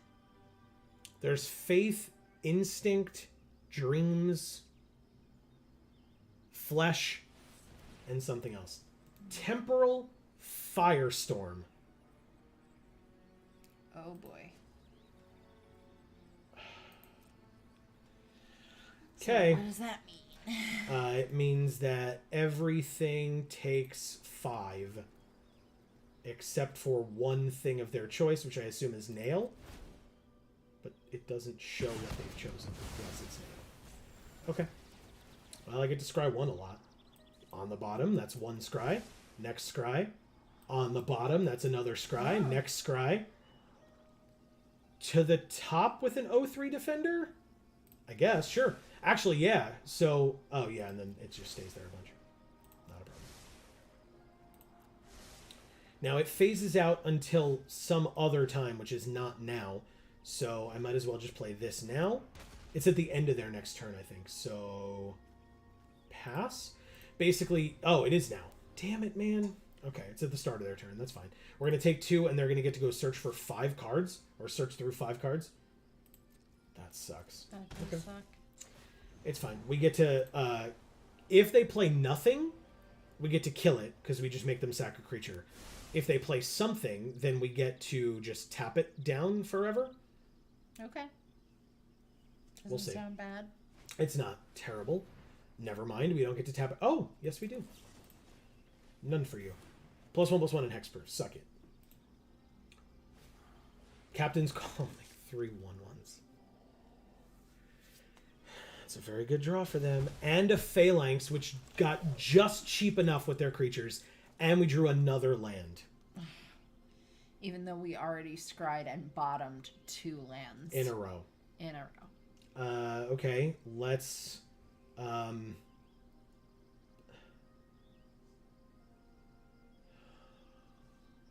what does this do? When it hits us, they look at the top X, where X is the number of basic lands among lands they control, which is 5. Put up to 1 of them on top and the rest on the bottom. And they draw a card, because they have 5. They have 13 cards left in their library, so that's 2 a turn. But we're at 11 right now? They had exactly what they needed to make that worth their while. God damn it. That was a really great turn for them. Fine, I'm going to tap your 4/4. I take 5 damage this turn. That's pretty bad. That's very bad. The Captain's Call got past this. The playing the 4/4 got past us tapping this. Like, and it was exactly what they needed mana-wise to be able to get this. And they have a mythic in Shanna Purifying Blade as well. We have Tolarian Geyser.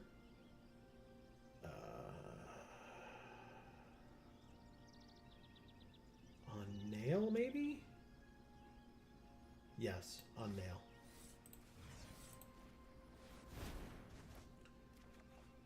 Prayer of Binding.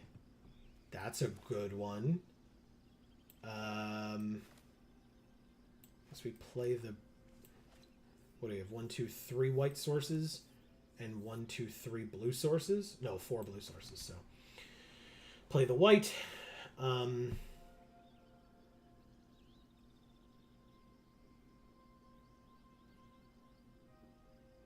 Pass.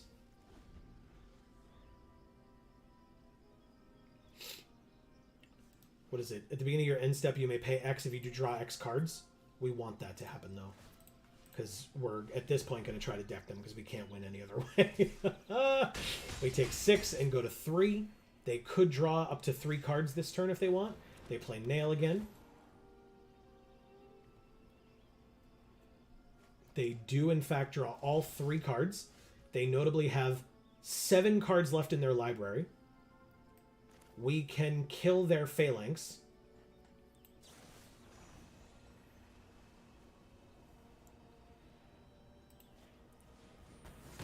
Good.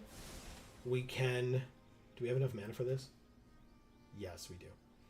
Prayer of Binding their Nail, although this has Flash. And we'll just play the Sleeper without Kicker. So that we have a way to kill Shanna.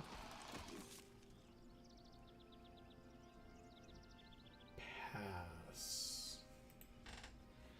We're not dead on board, but they have 5 cards in their hand. 5.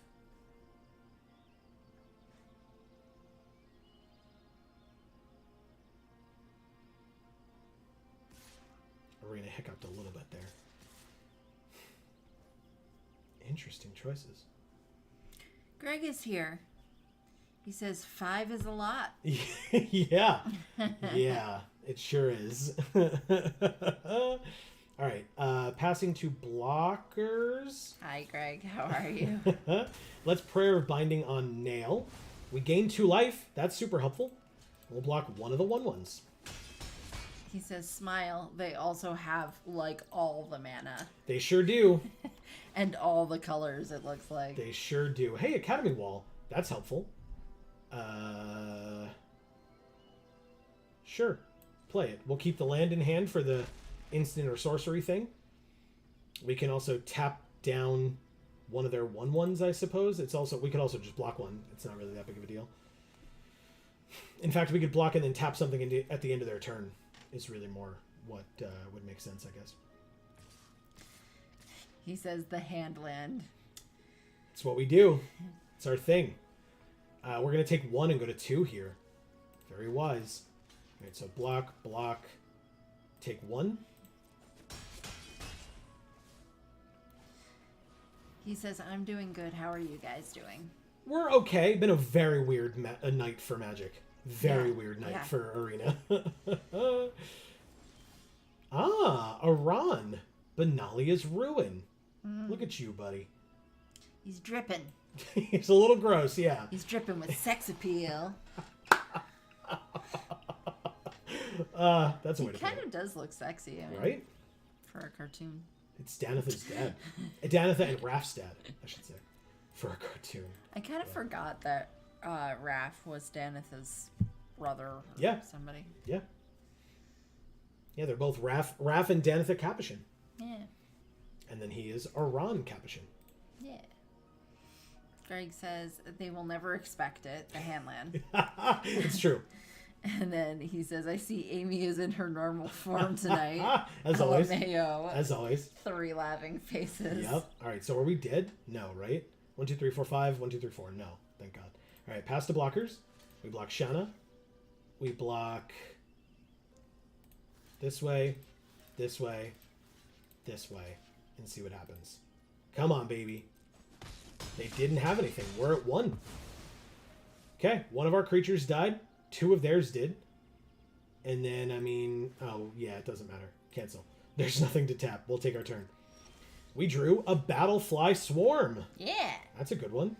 Swarm 'em. We're going to try. Shawarma. It sure is a 1/1, but we're going to try.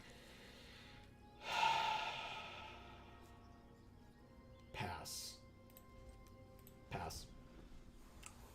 Basically, anything that they try to kill that's not Iran, because it says sack another creature, anything they try to kill that's not Iran, we're just going to do our thing. Okay, no attacks at all. Then I guess we just tap one of your 1/1s for no reason other than to use our mana. A Phyrexian Rager. Hey, do you want to die? We can play this. Draw a card and lose a life. Yeah. It's a great way to do it. That's how you do it. Do you have an example of how the games have been tonight? So, typical, we're at a branching point of, we could win, we could lose. And we just start drawing, multiple lands in a row kind of a thing. That's just typical. Yeah. We faced a... Does that happen? Oh, we're just dead if they do that. Yeah, we're dead. Okay. Greg says that's not good. Nope, that's the game, too. They gain 4 life, but that's irrelevant. They just attack us for 3. We have 2 blockers, and we lose. So, anyway, yeah, we faced multiple mythics tonight, too. Thank you. Send me nudes. Don't send me nudes. Thank you. Send me nudes. That's great. That's hilarious. Okay. Greg goes, geez, Amy. The attack was aggressive. You think so? I just thought, like... Yeah, I guess. I just thought, like, we had to do something. But yeah, it's a fair point. I don't have any on hand currently. Well, take some, Greg. Don't. Come on. No, we're good. We're good. That's not our relationship. Like, it's like tongue sticky out of your faces with like one small eyeball, one big eyeball. Yeah, that's fair. Yeah, I guess to My eyes hurt. answer your question a little bit more fully, yeah, we faced that Shanna in that game, Purifying Blade. We faced the Angel, the 3/4 Angel that basically has the Luris ability. It lets you cast a 3 mana value or less card from your graveyard once per turn, or play a land from your graveyard once per turn. We just saw the pulled pork gravy boat. Yes. 3 mana means Academy Wall, Vivisector, and Rager. Yeah, this is a great hand. We'll get the white eventually. When we drafted, we drafted a... I've told this story 3 separate times already. We drafted a Strength of the Coalition. Yes. And when it went into our picked pile, it became a... Urtai's Scorn. I got it right the first 2 times. You did. Urtai's Scorn. Urtai's Scorn. It just became that. Mm-hmm. Which was not a choice in pack 1 for us to have picked. It was a choice in pack 2, but not in pack 1. So Arena had a little bit of an oopsie. Yes, Arena bug, yes. Yeah, big time. And hey, so, as a result, we pivoted into blue, basically. And red, because we were only green and white at that point. Right, and red. And we did not play green. And then at the very end, when we went to build the deck, it freaked out and grayed out our Urtai's Scorn because we had 2. And it thought that we had pulled it in from outside, from like our collection or whatever. Yeah. Because it was like, you didn't draft 2 of these, because we did eventually pick up another one. Because it was right. We didn't draft 2 of those. It just randomly gave us one and took away the thing we did draft. So then it like figured itself out and gave us back the Coalition. Yep. Coalition? Yes. Yeah, Strength of the Coalition. Yeah. And then we just had the Coalition, which we then couldn't play because we were no longer in green. So we were like, oh, thanks, Arena. All right, let's play this without the kicker. So we just have a 3/1. We can play Iran next turn or something else. Look at their lands, Amy. I know, I already was. He goes, that is very strange. Agreed. Sad face. Yeah. So, I mean, I don't even know who I would contact about that, but I'll contact somebody about it. Let's play Iran or the wall. I guess it's the wall. Like, I want them to attack so that I can kill it with Artillery Blast, but it's the wall. No attacks. But is it a brick in the wall? No, it's not, thankfully. But Are there all bricks in in this all... wall? Go ahead. Go ahead. No, it's fine. Okay. People knew where you were going, but Yeah. still, you could do it if you wanted to. No, it's fine. Okay. Right. We would not be able to play both of these because we did not play the white. We played the black because, you know, that made sense. It's fine. We'll just take 2 and then play this on our turn to kill the flyer, I suppose. No attacks. The dog's so happy. Yeah. Got very, like, aggressive. It wanted to play. 5 land on their side. 6, but one of them's tapped now. I think it's ironic that their avatar is a cat, but their pet is a dog. Nice. All right. I mean, I'll make them have it, I guess.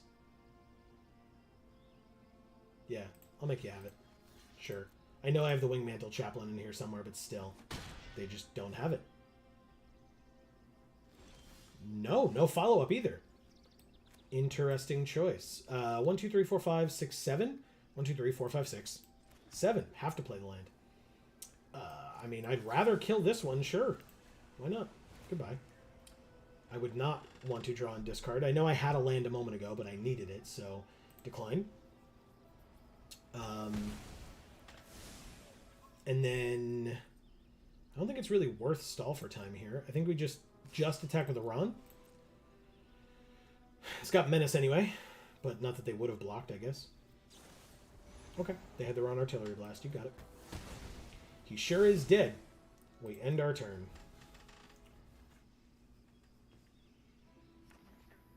Play creature pre-combat? Yeah, just what I asked for. Of course they get to go get something for 5 mana or less, aka the thing that we just killed. Comes back. Now they're passing to attackers. So, Greg, how was your weekend? What'd you do? I guess we just tap this, and obviously decline milling myself for 1, and then draw a Talus Lookout. Ooh, we have Cut Down as well, huh? Okay, that's a good one. Go like that. And pass, I guess. Cut Down is an instant. We could use it on the Mesa Cavalier because it's a good blocker for our Talus Lookout, and they have no other ways of stopping it presently.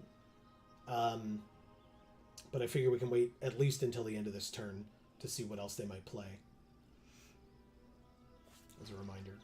Slimefoot's Survey. They get to search for up to 2 lands, and then look at the top 5 cards. Put one on the top and the rest on the bottom. Okay. Go ahead, I'm sorry. He says, my weekend was good. Kind of busy at the store. Good. That's always a good thing. Football for my youngest. Nice. Sunday morning, which was fun. Okay, that is fun. Cool. Very cool. Did they win? I know that's not the most important thing, but I'm just curious. Pass to attackers. No attacks. Cut down on the flyer because we have the mana. I would decline to mill myself for 1 again. Wingmantle Chaplain making 2 flyers. 2 1/1 flyers. Okay. You got it. It's a good one.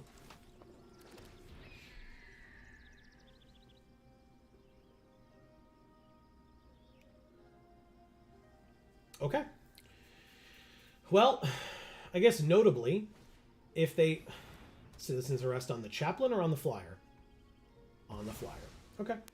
Notably, if they just attack with the Warbrute and enlist the 4/4, that's going to be a big problem. Okay. I think it's worth it to do this. We take 5. You don't have something. What the hell?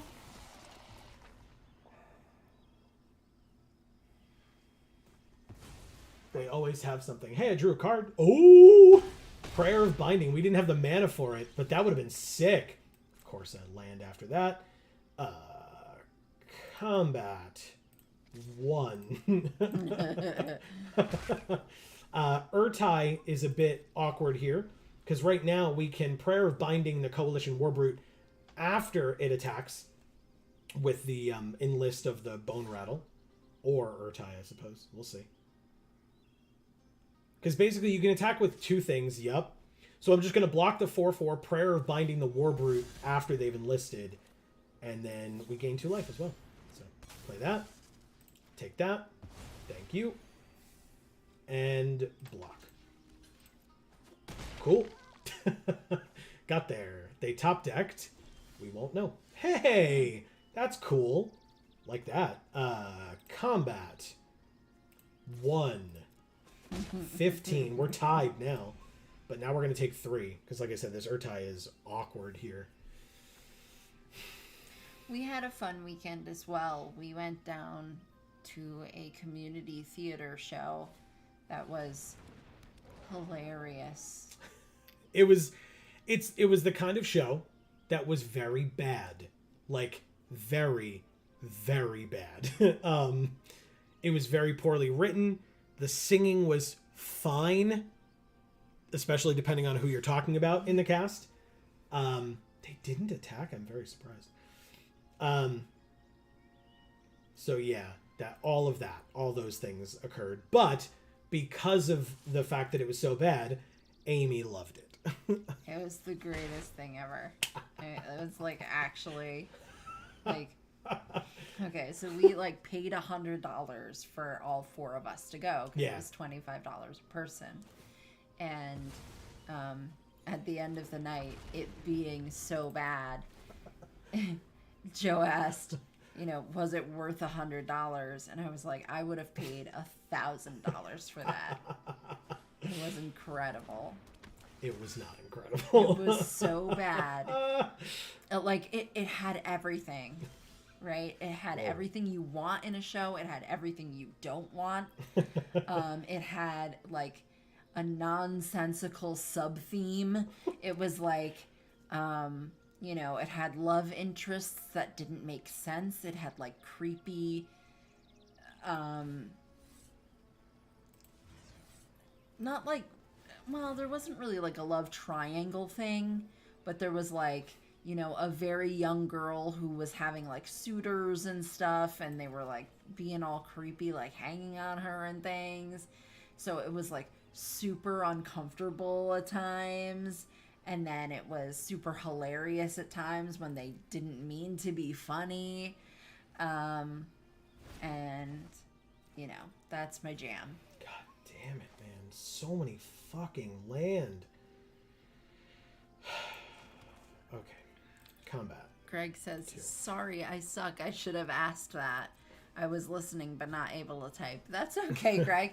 You didn't need to ask that. I was just going to say it, but I was waiting for Joe to be done explaining what he was explaining. So I talk a lot. You're welcome. He says, LOL, that is great. Alright, so they replay Urg. Not a surprise. I mean, they have the land for it. I just wanted to really, really more draw the card, draw and discard, do all that other stuff. But okay, attacking here would be fine. We would take 3 if they swung out, but I'm not concerned with it. Good. Gonna hold off on the stall for time because we can... Come on, man. See, Helen says, I forgot to say, we had Birmingham Pride in the UK on Saturday. Okay. The parade was awesome. I was just gonna say how'd that go, so there you go. Thank you. That's really cool. That is cool. It's been a long time since I've been to one. Yeah. And I certainly have never gone to Birmingham for one. Yes. That would be really cool. But hey, we drew another Academy Wall, which means we get another 1/1 flyer. That's cool. And a Gibbering Barricade. Okay, so we can only play one at a time, but I mean, right now, this one's going to be the most helpful to us. But I guess we go to combat first. Attack with the Flyers. This is going okay. 2 defenders in a row with the Wingmantle Chaplain on the field feels very good. They're at 13. Play the wall. Get another 1/1. They're going to sack a land to gain a life, or 2 life, or whatever. You got it. Greg's going to be right back. Okay. So, see, Holland, are you part of the LGBTQ plus community, or you don't have to answer that question if you're not comfortable doing so, but... And of course, being an ally is awesome as well. Yeah. Sunbathing Rootwalla. God damn. Very good. Play a land and otherwise pass through their turn. Of course, we drew another land. But at this point, we have 2 Academy Walls, so keeping them in our hand is going to be quite helpful for us. No flying blockers means go to combat. Attack for 2, 3, 4, swing. Greg says, sorry, not here for long tonight. Just wanted to see you guys and say hi. I hope you have a good week, and I should see you next week. Hell yeah. Okay, Greg, sorry. No worries. Have a great night. Thanks for coming. We appreciate it. Yeah, for sure. Have a good night and a good rest of your week, and we'll see you then. Yeah, exactly. This is awkward. I'll end the turn. Now, this counts itself? Yeah, sack a creature. Okay. All right. If their top deck is a land, it sure is. They have a 5/5 now. We're going to take 5 a turn until we can figure out a way to stop it. It's very bad. Yeah, it's a huge problem. Huge problem. Plus, the Rootwalla just becomes a 6/6? Or a 7/7. Gross. That's a big lizard. Yeah, we do not have ways of stopping either of those right now. Pass to attackers. 5 damage. Not 5 damage. 5 damage. 12 damage.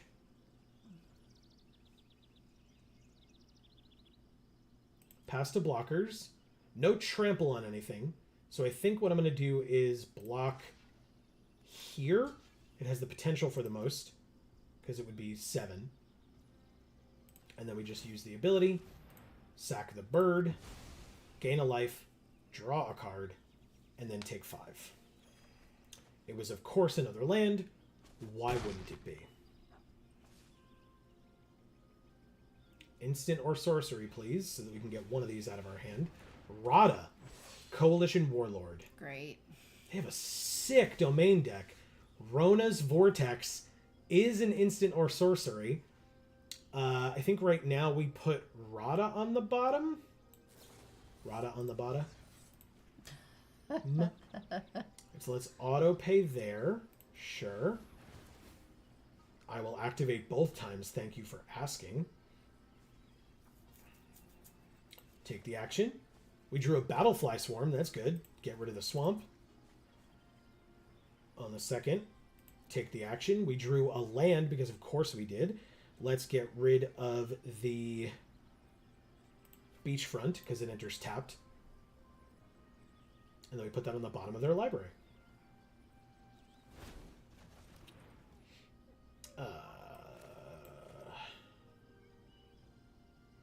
Combat. Attack with all the flyers. If they want to trade for one of the 1/1s, you can absolutely do that. And just take 3. Otherwise, you take 4. Okay. You got it. Let's play a Battlefly Swarm, which I will absolutely use to kill Urg or the Sunbathing Rootwalla. Probably the Rootwalla, to be honest. Alright. Sacking a land and gaining 2 life is fine. Okay, so maybe it's Urg then. Either way. I will not be able to sack it to draw a card. Or gain a life and draw a card. But it will kill that big annoying threat, so. Magnagoth Sentry is a 4/4 reach. That's a huge problem. Ooh. Okay. Too many threats on their side, not enough removal on ours. Because, you know, even though we've discarded 1, 2, 3, 4 land, we still have 2 in our hand. Pass to attackers. They attack with a singular 2/1 flyer. You got it. No blocks. Down to 12. All right. Instant or sorcery? Are you serious? Fuck 3, you, 4, 5, Arena. 6, 7, 8, 9, 10, 11, 12, 13, 14, 15. Okay, how many cards do we have left in our deck? 7. 7 cards left in the deck. That sucks, man. We're going to lose this game big time.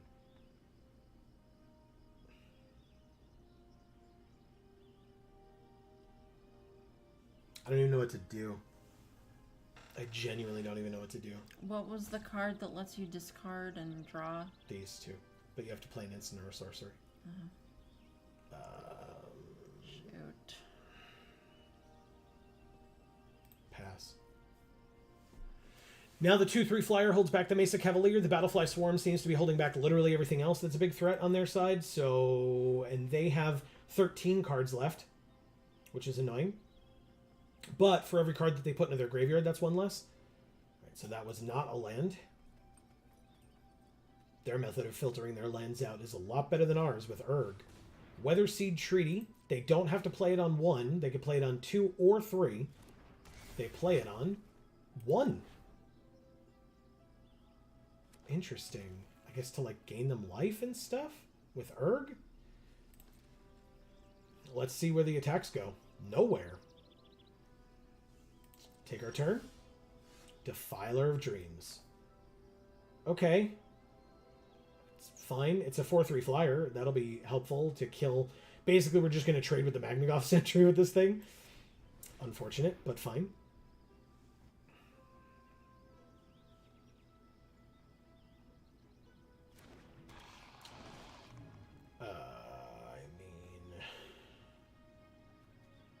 guess I'll play a land.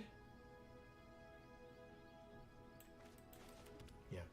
I'll play a land just so we have enough for Barricade and Battlefly Swarm if we need both.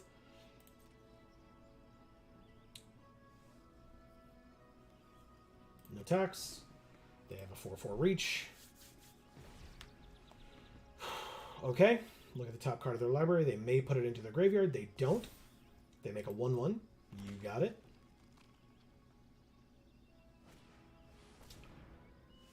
They're back to Rada already? Did they shuffle at some point? They had to have. Are you sure it was on the bottom? Yeah, we Rona's Vortex did, I thought. Unless they had a second one. They could have a second one. Really? They could. Ugh. It's only an uncommon, right? It's possible they could have had two. They passed through their attack phase. That feels good. We take our turn. We drew a Shore Up. That's pretty good. It doesn't save the Defiler from the Magnagoth Sentry.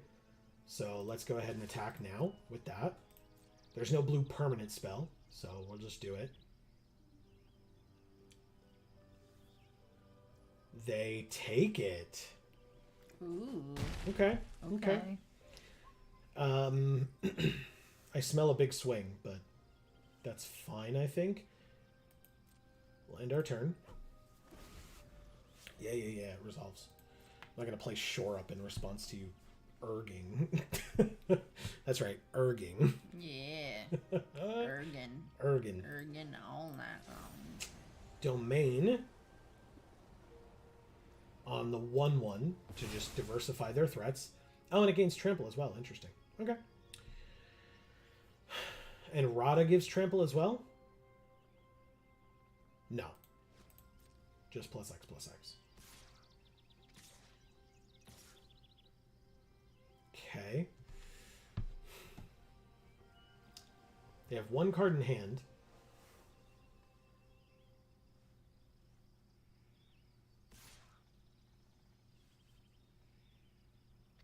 Alright, so Urg definitely dies here. Rada is going to target the Trampler to deal as much as possible. Because it's going to be 11 damage then. Oh, it's Bortuk Bone Rattle.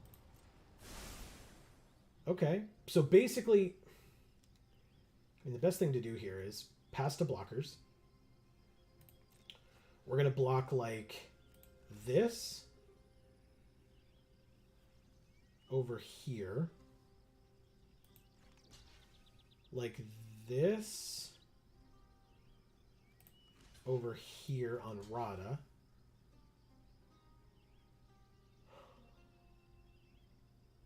Like this on the Rootwalla. Like this on the Bone Rattle. Or no, I did that wrong, right? Oh, no, I didn't. Let me go like this on the 6/6, so we take one there. And then... Am I missing anybody? No, that's all the attackers. So then, what's blocking Rada? This 0/5? Never mind. We're going to make it this 2/3 instead. 5 blockers like that.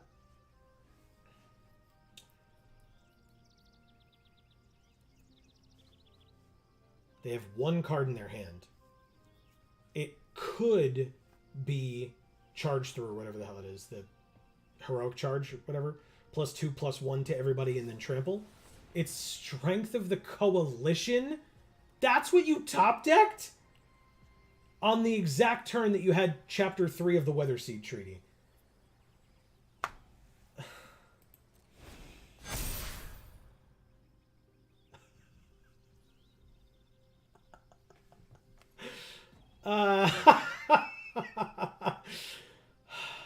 Okay. Well,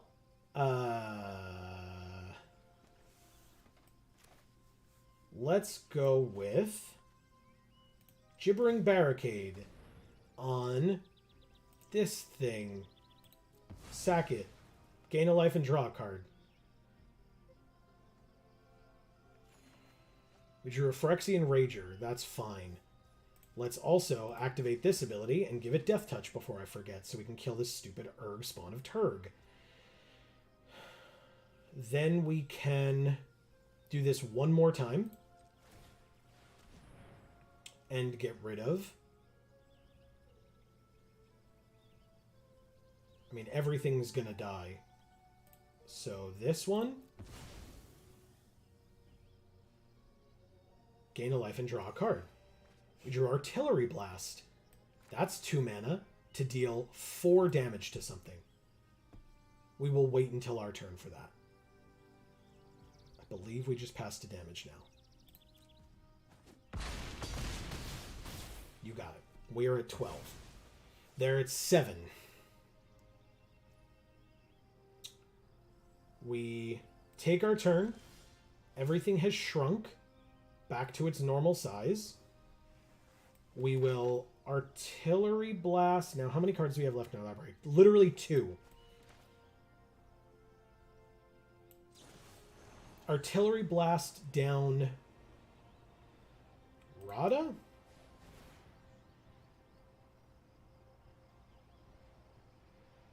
Decline? Erica's here. She says, Hi, you folks. So sorry I missed stuff, but I had a rough evening running around and am mega stressed. Heart. Well, then thanks so much for coming anyway, Erica. That's awesome. Yeah, and I hope this is your moment to get to relax now. Yeah. This is a stressful board state, but that's my problem, not yours. You can sit and steeple your fingers and laugh at it, Erica. Laugh. That's right. Let's attack with the Defiler. I assume they block with their 5/5, and then when we shore up, we still trade. Joanna's here as well. She says, Merry Magic Monday, you magical maniacs. What's up, Jana? Great to see you as always. Yes, very. We go to damage. They trade. We cannot win this game. I mean, we might as well do this. See what one of the last 2 cards in our deck is. Rager. Lose a life and draw a Battlefly Swarm. We might as well play it. We have 1 card left in our library. Sure. Contaminated Aquifer. Could it be a land? 1, 2, 3, 4, 5, 6, 7, 8, 9, 10, 11. 12, 13, 14, 15, 16. The last card in our deck is a land.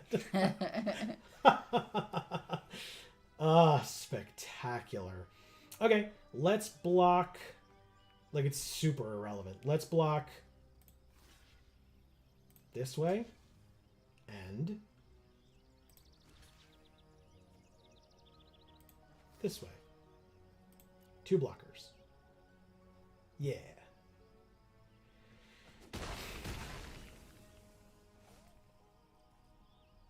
Last card in our deck is, in fact, that land. We do not need to Geek for All hand land anymore. We are doing it. They said good game. We sure can attack for 1. They can either take it or block. If they choose to block, we will choose to trade with their Mesa Cavalier. And then end our turn. Tapping down the Bortuck Bone Rattle, I suppose, on their attack. Yeah, they definitely needed that.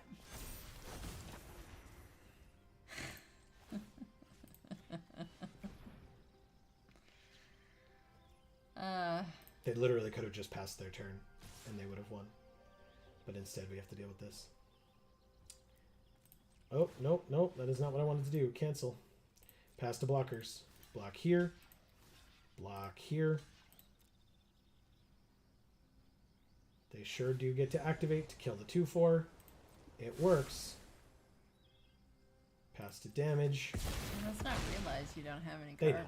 They absolutely know. They said good game already. They knew. Yeah, that's it. They Thank you, Dr. Laughter. So Erica and Jana, let us know how your weekends were. Erica says, it's just been a lot lately. Health issues are back, and one of my cats needs to go to the vet. And I'm just screaming inside all the time. Well, best of luck to the cat. Yeah. Of course. And of course, best of luck to you, but I hope that goes without saying, but maybe it doesn't. Maybe I should make sure to actually, state my feelings. Sight Burner. I thought this deck was pretty good, but we're currently 0-2 with it, so maybe not. I think, you know what? Emilio's not here. And since we're playing Esper Control, we can't properly play Esper Control without Emilio here. That's the problem. True. That's the problem. That way we can blame him when he comes back next time. Exactly. Hey, they mulliganed. Look at their cool sleeves. That is awesome. Right? Love that.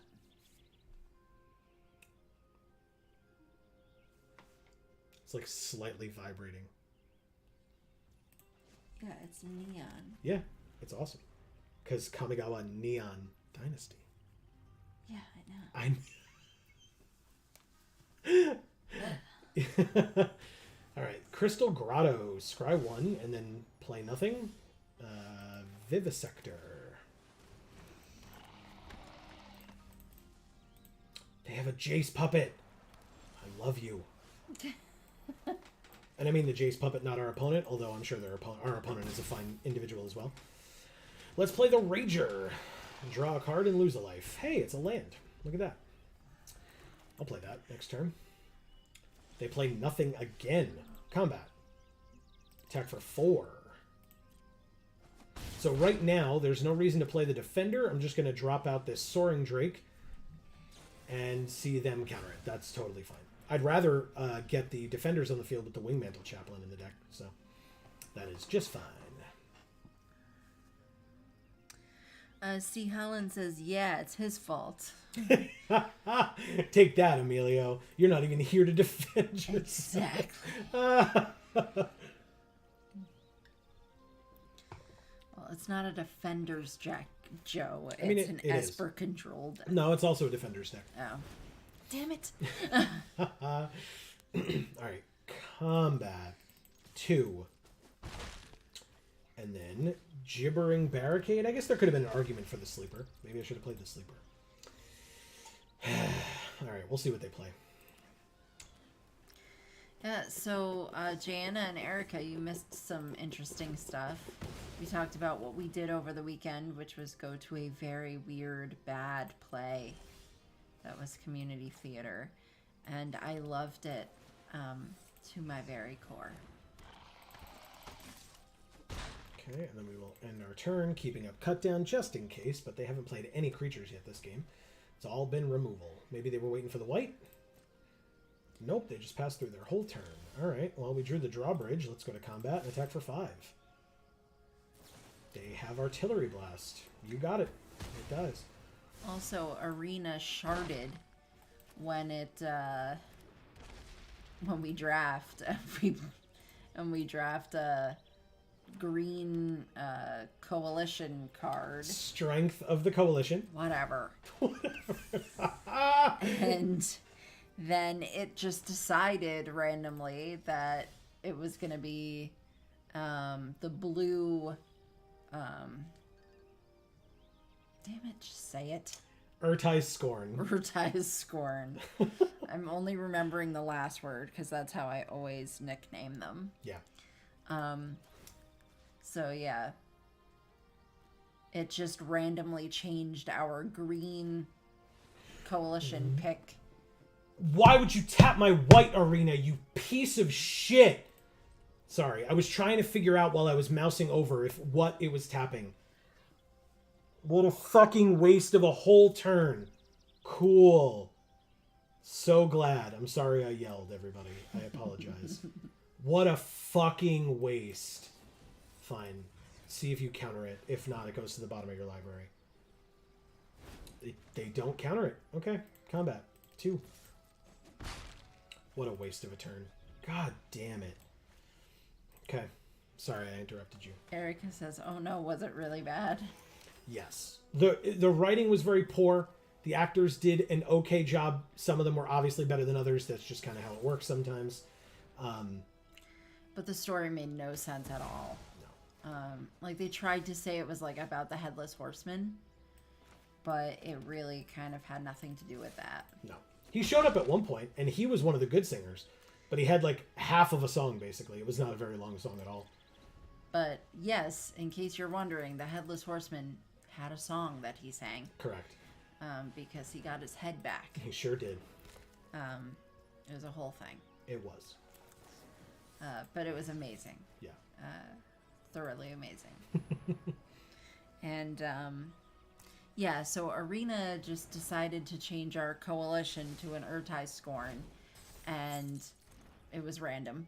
And then we were like, oh, okay, maybe we shouldn't draft green anymore because it wasn't really open and great. And we didn't have our coalition. So we ended up playing blue. And then when we got to the deck building portion, the computer just freaked out. It was like, oh my god, you have 2 Urtai Scorn, because we got another one. But you don't have 2 Urtai Scorn. Blah, blah, blah. And then it changed one of our Urtai Scorn back into the coalition card that we had originally picked. Nice defiler. Just in time for us to not be playing green. So... And that's not this deck. This is sealed. This right. was This is a draft from earlier, yeah. You can absolutely tribute to Urborg that. You got it. No problem.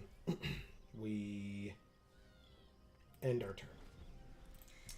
Erica says, I've basically just been playing a lot of roguelikes and Magic. Sure. Magic has been real kind to me. Haven't done worse than 5x.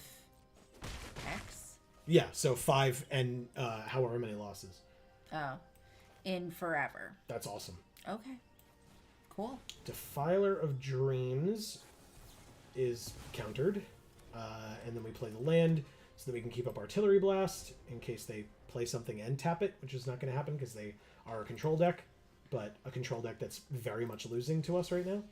We drew a Swamp, combat, attack for 2, put them to 2, pass the turn. C. Holland says, have you seen the Disney TCG announcement? Yes, I forget what it's called. What do you think? I think that Thank you, Sightburner. I think that, them getting into a trading card game is good and bad. I think that being able to throw a lot of money at it is important.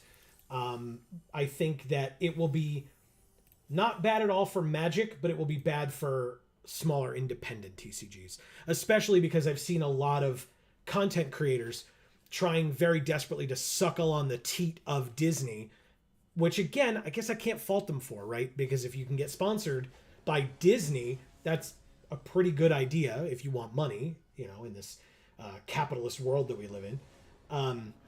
But at the same time, like I said, it sucks for more independent games because they're going to be the ones hurt by Disney, not Magic or Pokemon or Yu-Gi-Oh! Or any of the big ones. So that's what I think. I think it's good for competition for Magic, but not for the little guys. Erica said, I had a blue-black draft deck the other day that felt and looked abysmal. But then it went 7-2. So what do I know? Hell yeah. It's called Lorcana, I think. Yes, it is called Lorcana. Thank you. I did not remember. Battlefly Swarm. We will not have enough to give it Death Touch this turn. This card is insane, by the way. Whenever they cast any creature spell, like that one, it gets a +1/+1 counter. When it dies, they distribute all the +1/+1 counters on it to any number of creatures they control. We would need one more land to be able to play this to the best benefit. So I'm just going to play the Rager, draw a card, lose a life, and then we play the land. Hell yeah. Attack for 1 since we don't have the mana. Go ahead. All right. I assume this TCG will be catered toward children. Unclear. I guess, but unclear. And it is obviously Disney characters on the cards. It's not just made by Disney, right? But yeah, it'd be a fair assumption, I guess. Erica says, which reminds me of a great tweet I saw earlier today of a pair of red pants and Mickey and Minnie making kiss faces on either side with the caption, We wait with bated breath. All right, let's bounce this thing to the bottom of your library. Does it work? Does it work? Does it work? I think it does. They don't have blue, so. Okay. Good deal. Combat. Swing it in for 5. we'll have to see if she gets censored. That's a good one. Good point. Oh, cool. Take more damage. Suck it. And we have an untapped creature now. If that becomes relevant. It doesn't against their knight, right? The knight's just got first strike, so they don't even have to pump it. But they are at 11, which is nice. We're at 14. Sorry, we'll be done after this game. Runic Shot. Destroy target tapped creature. We get to scry 1. To the bottom, please. Yes, for sure. Goodbye. Why? Why not, Joe? Yeah, I guess that's the better question, right? What an idiot I am. Why? Because Erica didn't give us flood insurance. Combat. Swing for 4. They're at 7. Pass. She wasn't here earlier, and all that happened was flooding. We did flood a lot. Extinguish the light on our 2/2? God, you're going to be so upset. Hey, another land. There were 3 in a row on top. Hell yeah. And an Academy Wall. Good stuff. Combat. Attack for 2. You go to 9. Let's play this 4/3 flyer, shall we? 1, 2, 3, 4, 5, 6, 7. 1, 2, 3, 4, 5, 6. But yeah, I can play that next turn still. Because the Academy Wall now with the Defiler can be paid with Phyrexian mana for the blue. So we would be able to play both if we just drop this land next turn. A 3/3 flyer. Okay. Well, we draw a card whenever we play a blue permanent, right? So let's play this with the Phyrexian mana. Confirm. Draw a card. Prayer of Binding. What a draw. I mean, honestly, what a draw. Goodbye, Singular Connoisseur. Hello, attacking you for 4 in the air. I'm trying to kill you as quickly as possible. Okay. She said the caption was, finally got the Mickey and Minnie eating my blank at the same time. Pants. Amazing. Very nice. Oh, so the blank, you are choosing to omit the word, not that the meme had the word omitted, because otherwise you would be censored. That's my guess. Correct me if I'm wrong, but I don't think I am. Or she already was, and so now she's rewriting it. All right, so no attacks, obviously, because we're not going to attack a 2/2 into a 2/2 first strike. Correct. The missing word is a synonym for cat. Okay, that's awesome. Look at this goblin just throwing dynamite all over the place. All right, well, we have 3 flyers. They're at 5, so it's 2 turns. Karn Living Legacy. Not that great for limited, but sure. They could use his minus to try to get something off the top. They've already used 2 Extinguish the Lights, too. They just make a Power Stone token. You got it. Spoilers, I will not be distracted by Karn. I will just... Oh, interesting. They have enough to do it once, but this deals 4 damage. So we just go like this. Tap this. And they concede. Okay. Thank you, Sertet. Sertet. Yeah. It sounded like you said Sir Tit, but... Yeah. Erica says, I can't believe it. Yeah. We have played against a mythic in almost every game tonight. We've seen Joda, we've seen Karn, we've seen Shanna, we've seen the 3/4 Angel, whose name I'm not going to remember. We've fought so many mythics tonight. And we opened Joda in this sealed pool, but did not have the cards to support it. But that's the only mythic that we have seen tonight. We just played against a million of them. But yeah, we opened Joda, but our whatchamacallit, legends are Aran, Tatiova, Wrath, Radadrabic, and Urg, but our only fixing is 1 idyllic beachfront and 2 contaminated aquifers, and then like an inscribed tablet, 2 crystal grottos, and then we actually had a fair bit of green help, but it was not going to be enough. We had the Weather Seed Treaty, Scout the Wilderness, and double Deathbloom Gardener. And we had, for Erica's sake, we had 3 Gaia's Mites. We had, I said the Weather Seed Treaty already. So like we had a number of interesting domain cards, but it wasn't really there. But we ended up with this 3-color deck anyway, which I like a lot so far. Yeah. Like I said, I thought it would have been better than it turned out to be, because we went 0-2 at first, and now we're 2-2. But Erica says, I haven't so much as seen a Shanna in all my drafts and games. Wasn't that Aqua-Fur? No. What? Oh, what's that Aqua Fur? Fur Manifixin? You had to say it correctly. Okay. You can't ruin the joke. I'm leaving. Don't worry, we're both leaving. I can ruin the joke, and I will. On purpose next time. No, we're you want to go get water before we finish up? Aww. I love you very much. I'm sorry. I'll leave and never come back. Don't leave, Erica. Yeah, I'm leaving. I was going to say, don't leave. Amy's leaving. I'm going to go get water, and I'll be right back. I am going to add to our mastery tree because I can. Ooh, the Temporal Firestorm. Okay.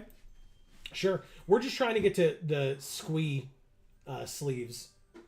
But I don't know if we're going to get there with these mastery orbs. But I want them. I know you want them. I'll do what I can. There's only so much. Do more than I can? That's not like give 110%. Yeah. All right. So yeah, that's hard, not smart. Wow. Okay, that's fair. Oh, that's right. We faced Shieldred tonight too. Oh yeah. God damn it. Of course. How could I have forgotten Shieldred, the worst of all of them? And by worst, I mean scary. It's not worst card, because it's not. It's the worst to play against. But yeah. What she said. I'm going hard for the Shieldred stuff. In other words, with the mastery tree to try to, like, get to it. Oh, okay. I was like, why do you need me to read that at this point if you're having a whole conversation about it? Because. But if it's the mastery tree, then that's fine. All right, let's open 10 packs before we leave, because we're here now. She says, have you considered opening better cards, Joe? Yeah, look.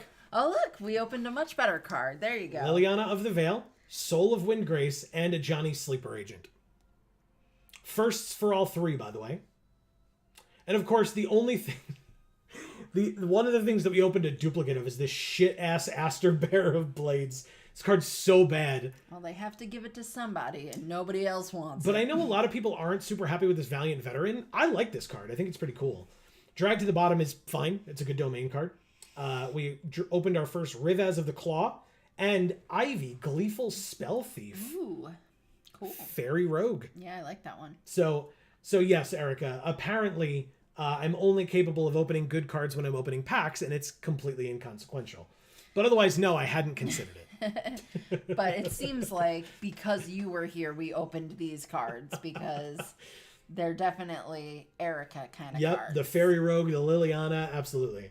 Somebody messing with me about a Johnny, you know. The Black and White Land. Yes, the Caves of Koilos, yeah. She says, I did lose one game to Aster and the Weatherlight completed. Yeah, we opened a sealed pool where we had those both, because basically the Weatherlight completed doesn't have a crew cost, but it is a vehicle. Well, yeah, you can't put people in there. It's just that... It's just pulled pork. Yes. You can Hot only dog. the Weatherlight can only be a creature once four things of yours die. And then it gets 4 counters on it. But it's bad because like then you just bounce it back to their hand and all those counters go away. And then when it comes back out, 4 more things have to die before it can be a 5/5 again. Or you could play a 1/1 on 1. The Weatherlight, I guess something on 1 or nothing on 1. The Weatherlight on 2, something on 3, and then Aster on 4. And the Weatherlight now has crew 1. And you just crew 1 and it's a 5/5 on turn 4, which is great. She says, I had pulled pork yesterday and today. I just think the Weatherlight Completed looks like it's got like pulled pork or like hot dog meat in a gravy boat. You were That's just what it is. What's the word I'm looking for? You were vindicated because the story did say that it was full of meat. Oh yeah, I guess it did. It did. So your assessment was not wrong. Well, then I guess this newer assessment is wrong because it is full of people. Because that's people meat that they got in there. It's true. Oh, God. Okay. Well, hey, we did it, everyone. All the stuff they replaced with mechanical parts. We opened some pretty cool stuff. Can I be full of meat? I wish. Yeah. I wish I could be full of meat, too. Even if it was meant sexually. I just want to eat meat because it's delicious and be full of it. I mean, I'm already full of it, but... That's true. Thanks. C. Holland says, pulled pork, the best kind of pull. Amazing. Erica says, I had a very vivid dream last night of a friend of mine making me full of meat, if you catch my drift. C. Holland says, my turn to Yeah, leave. exactly. Everybody just tell bad jokes and then we'll close the stream. It'll be great. But that wasn't a joke. I'm sure she was being very serious about that dream. But Erica already had her like saying a bad joke and leaving moment. Oh, that's true. Yeah. That's not even a joke. It like actually messed me up. Oh, okay. Messed you up. Like because it was a friend of yours that you don't typically think about in that way. Because has that happened to me before? I don't think so. Really? I mean, I've had sex dreams about friends, but it's friends that I had thought of having sex with before. I just have sex dreams about everybody.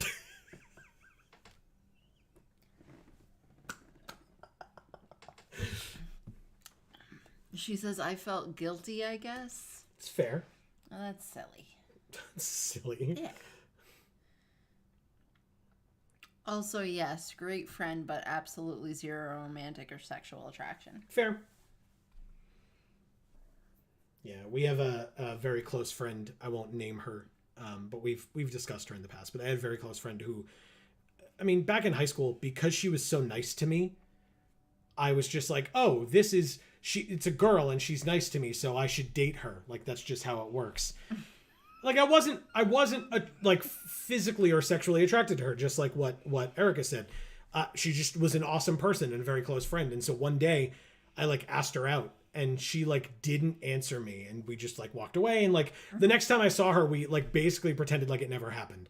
And then years later, when you and I had been in a long committed relationship and she had been in a relationship longer than us, later on, she was like, oh yeah, you did do that. We were joking about it. And she was like, you did do that, didn't you? She's like, well, I mean, yes, but no, but yes, but no. So she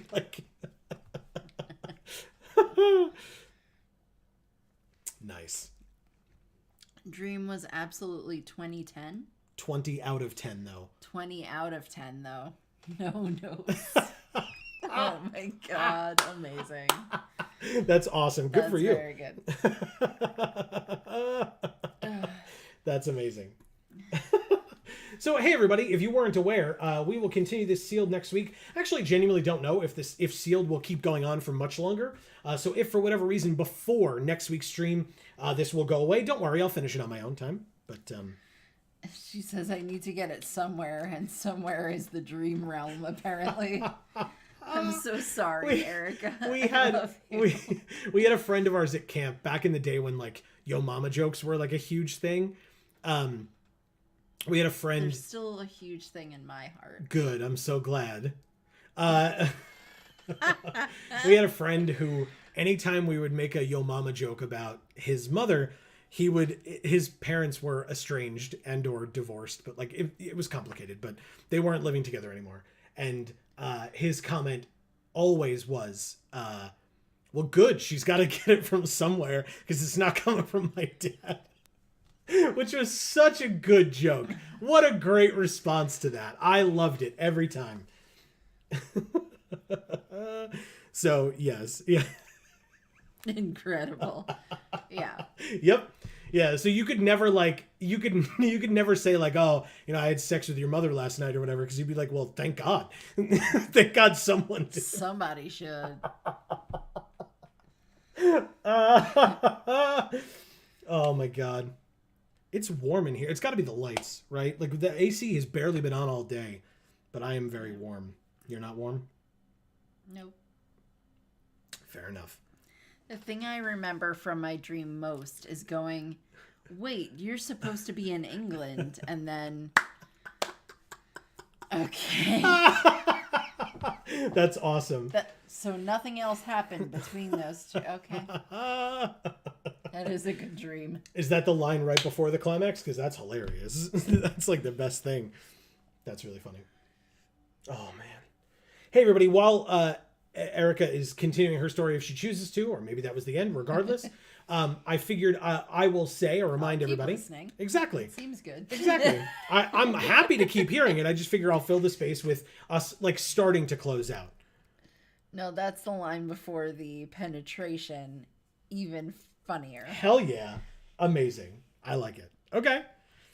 So yeah, don't forget, we will be live again Friday at 8 p.m. Eastern, right here on this channel, to continue our playthrough of Eternal Darkness Sanity's Requiem for Spooky Month. Which, to be fair, this will be the last Friday where we will still be streaming that game, but it will not yet be Spooky Month. But regardless, we'll get back, we'll get there into October as well.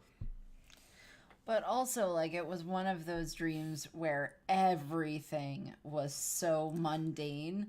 I could have believed it was real. Yep, definitely had those where you just like wake up and you're like, wait.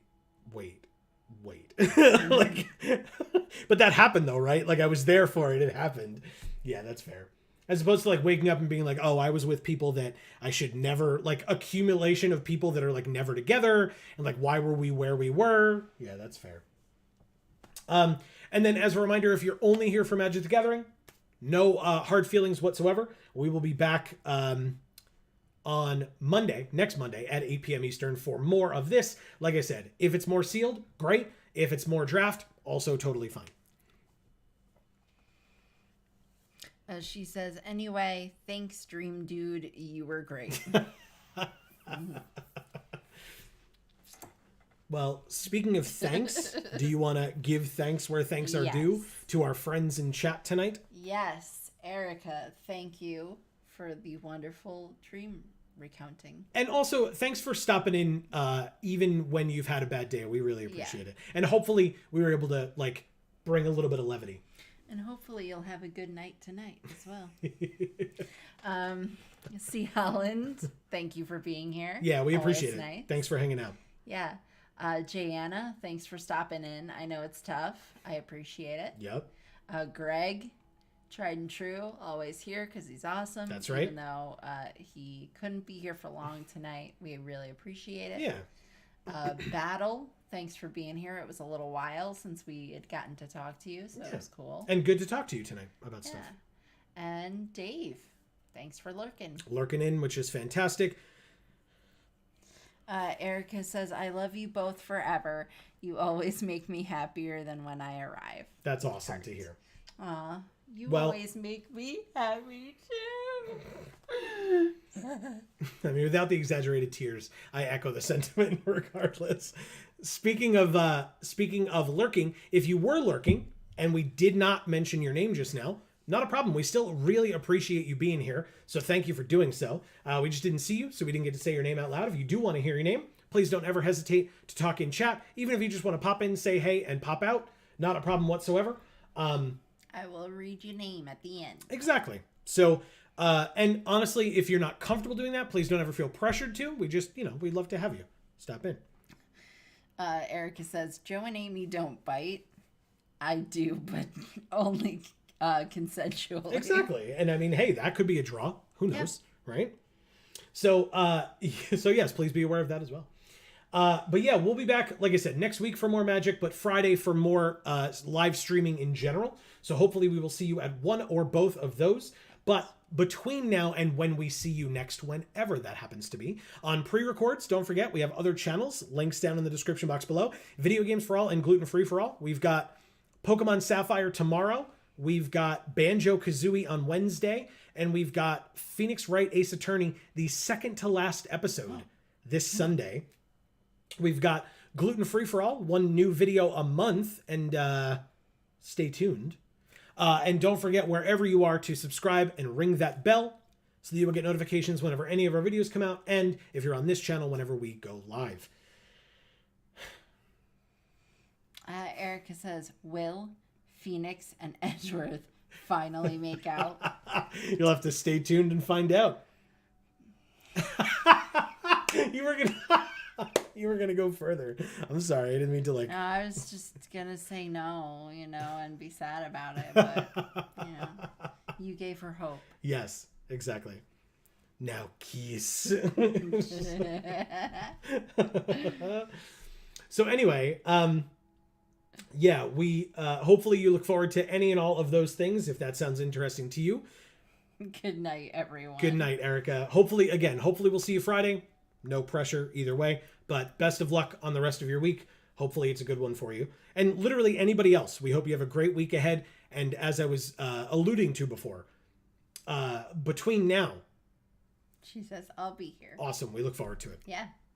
Between now and the next time we see you all, please do not forget to continue to stay safe and happy and healthy. That is to you and yours super important. And as we always say, I should say for now, from us here at the Geek for All family of channels, I have been Joe. And I'm Amy. And as we always say, in whichever video or stream of ours you watch next, we will see you all next time. Thanks, everybody.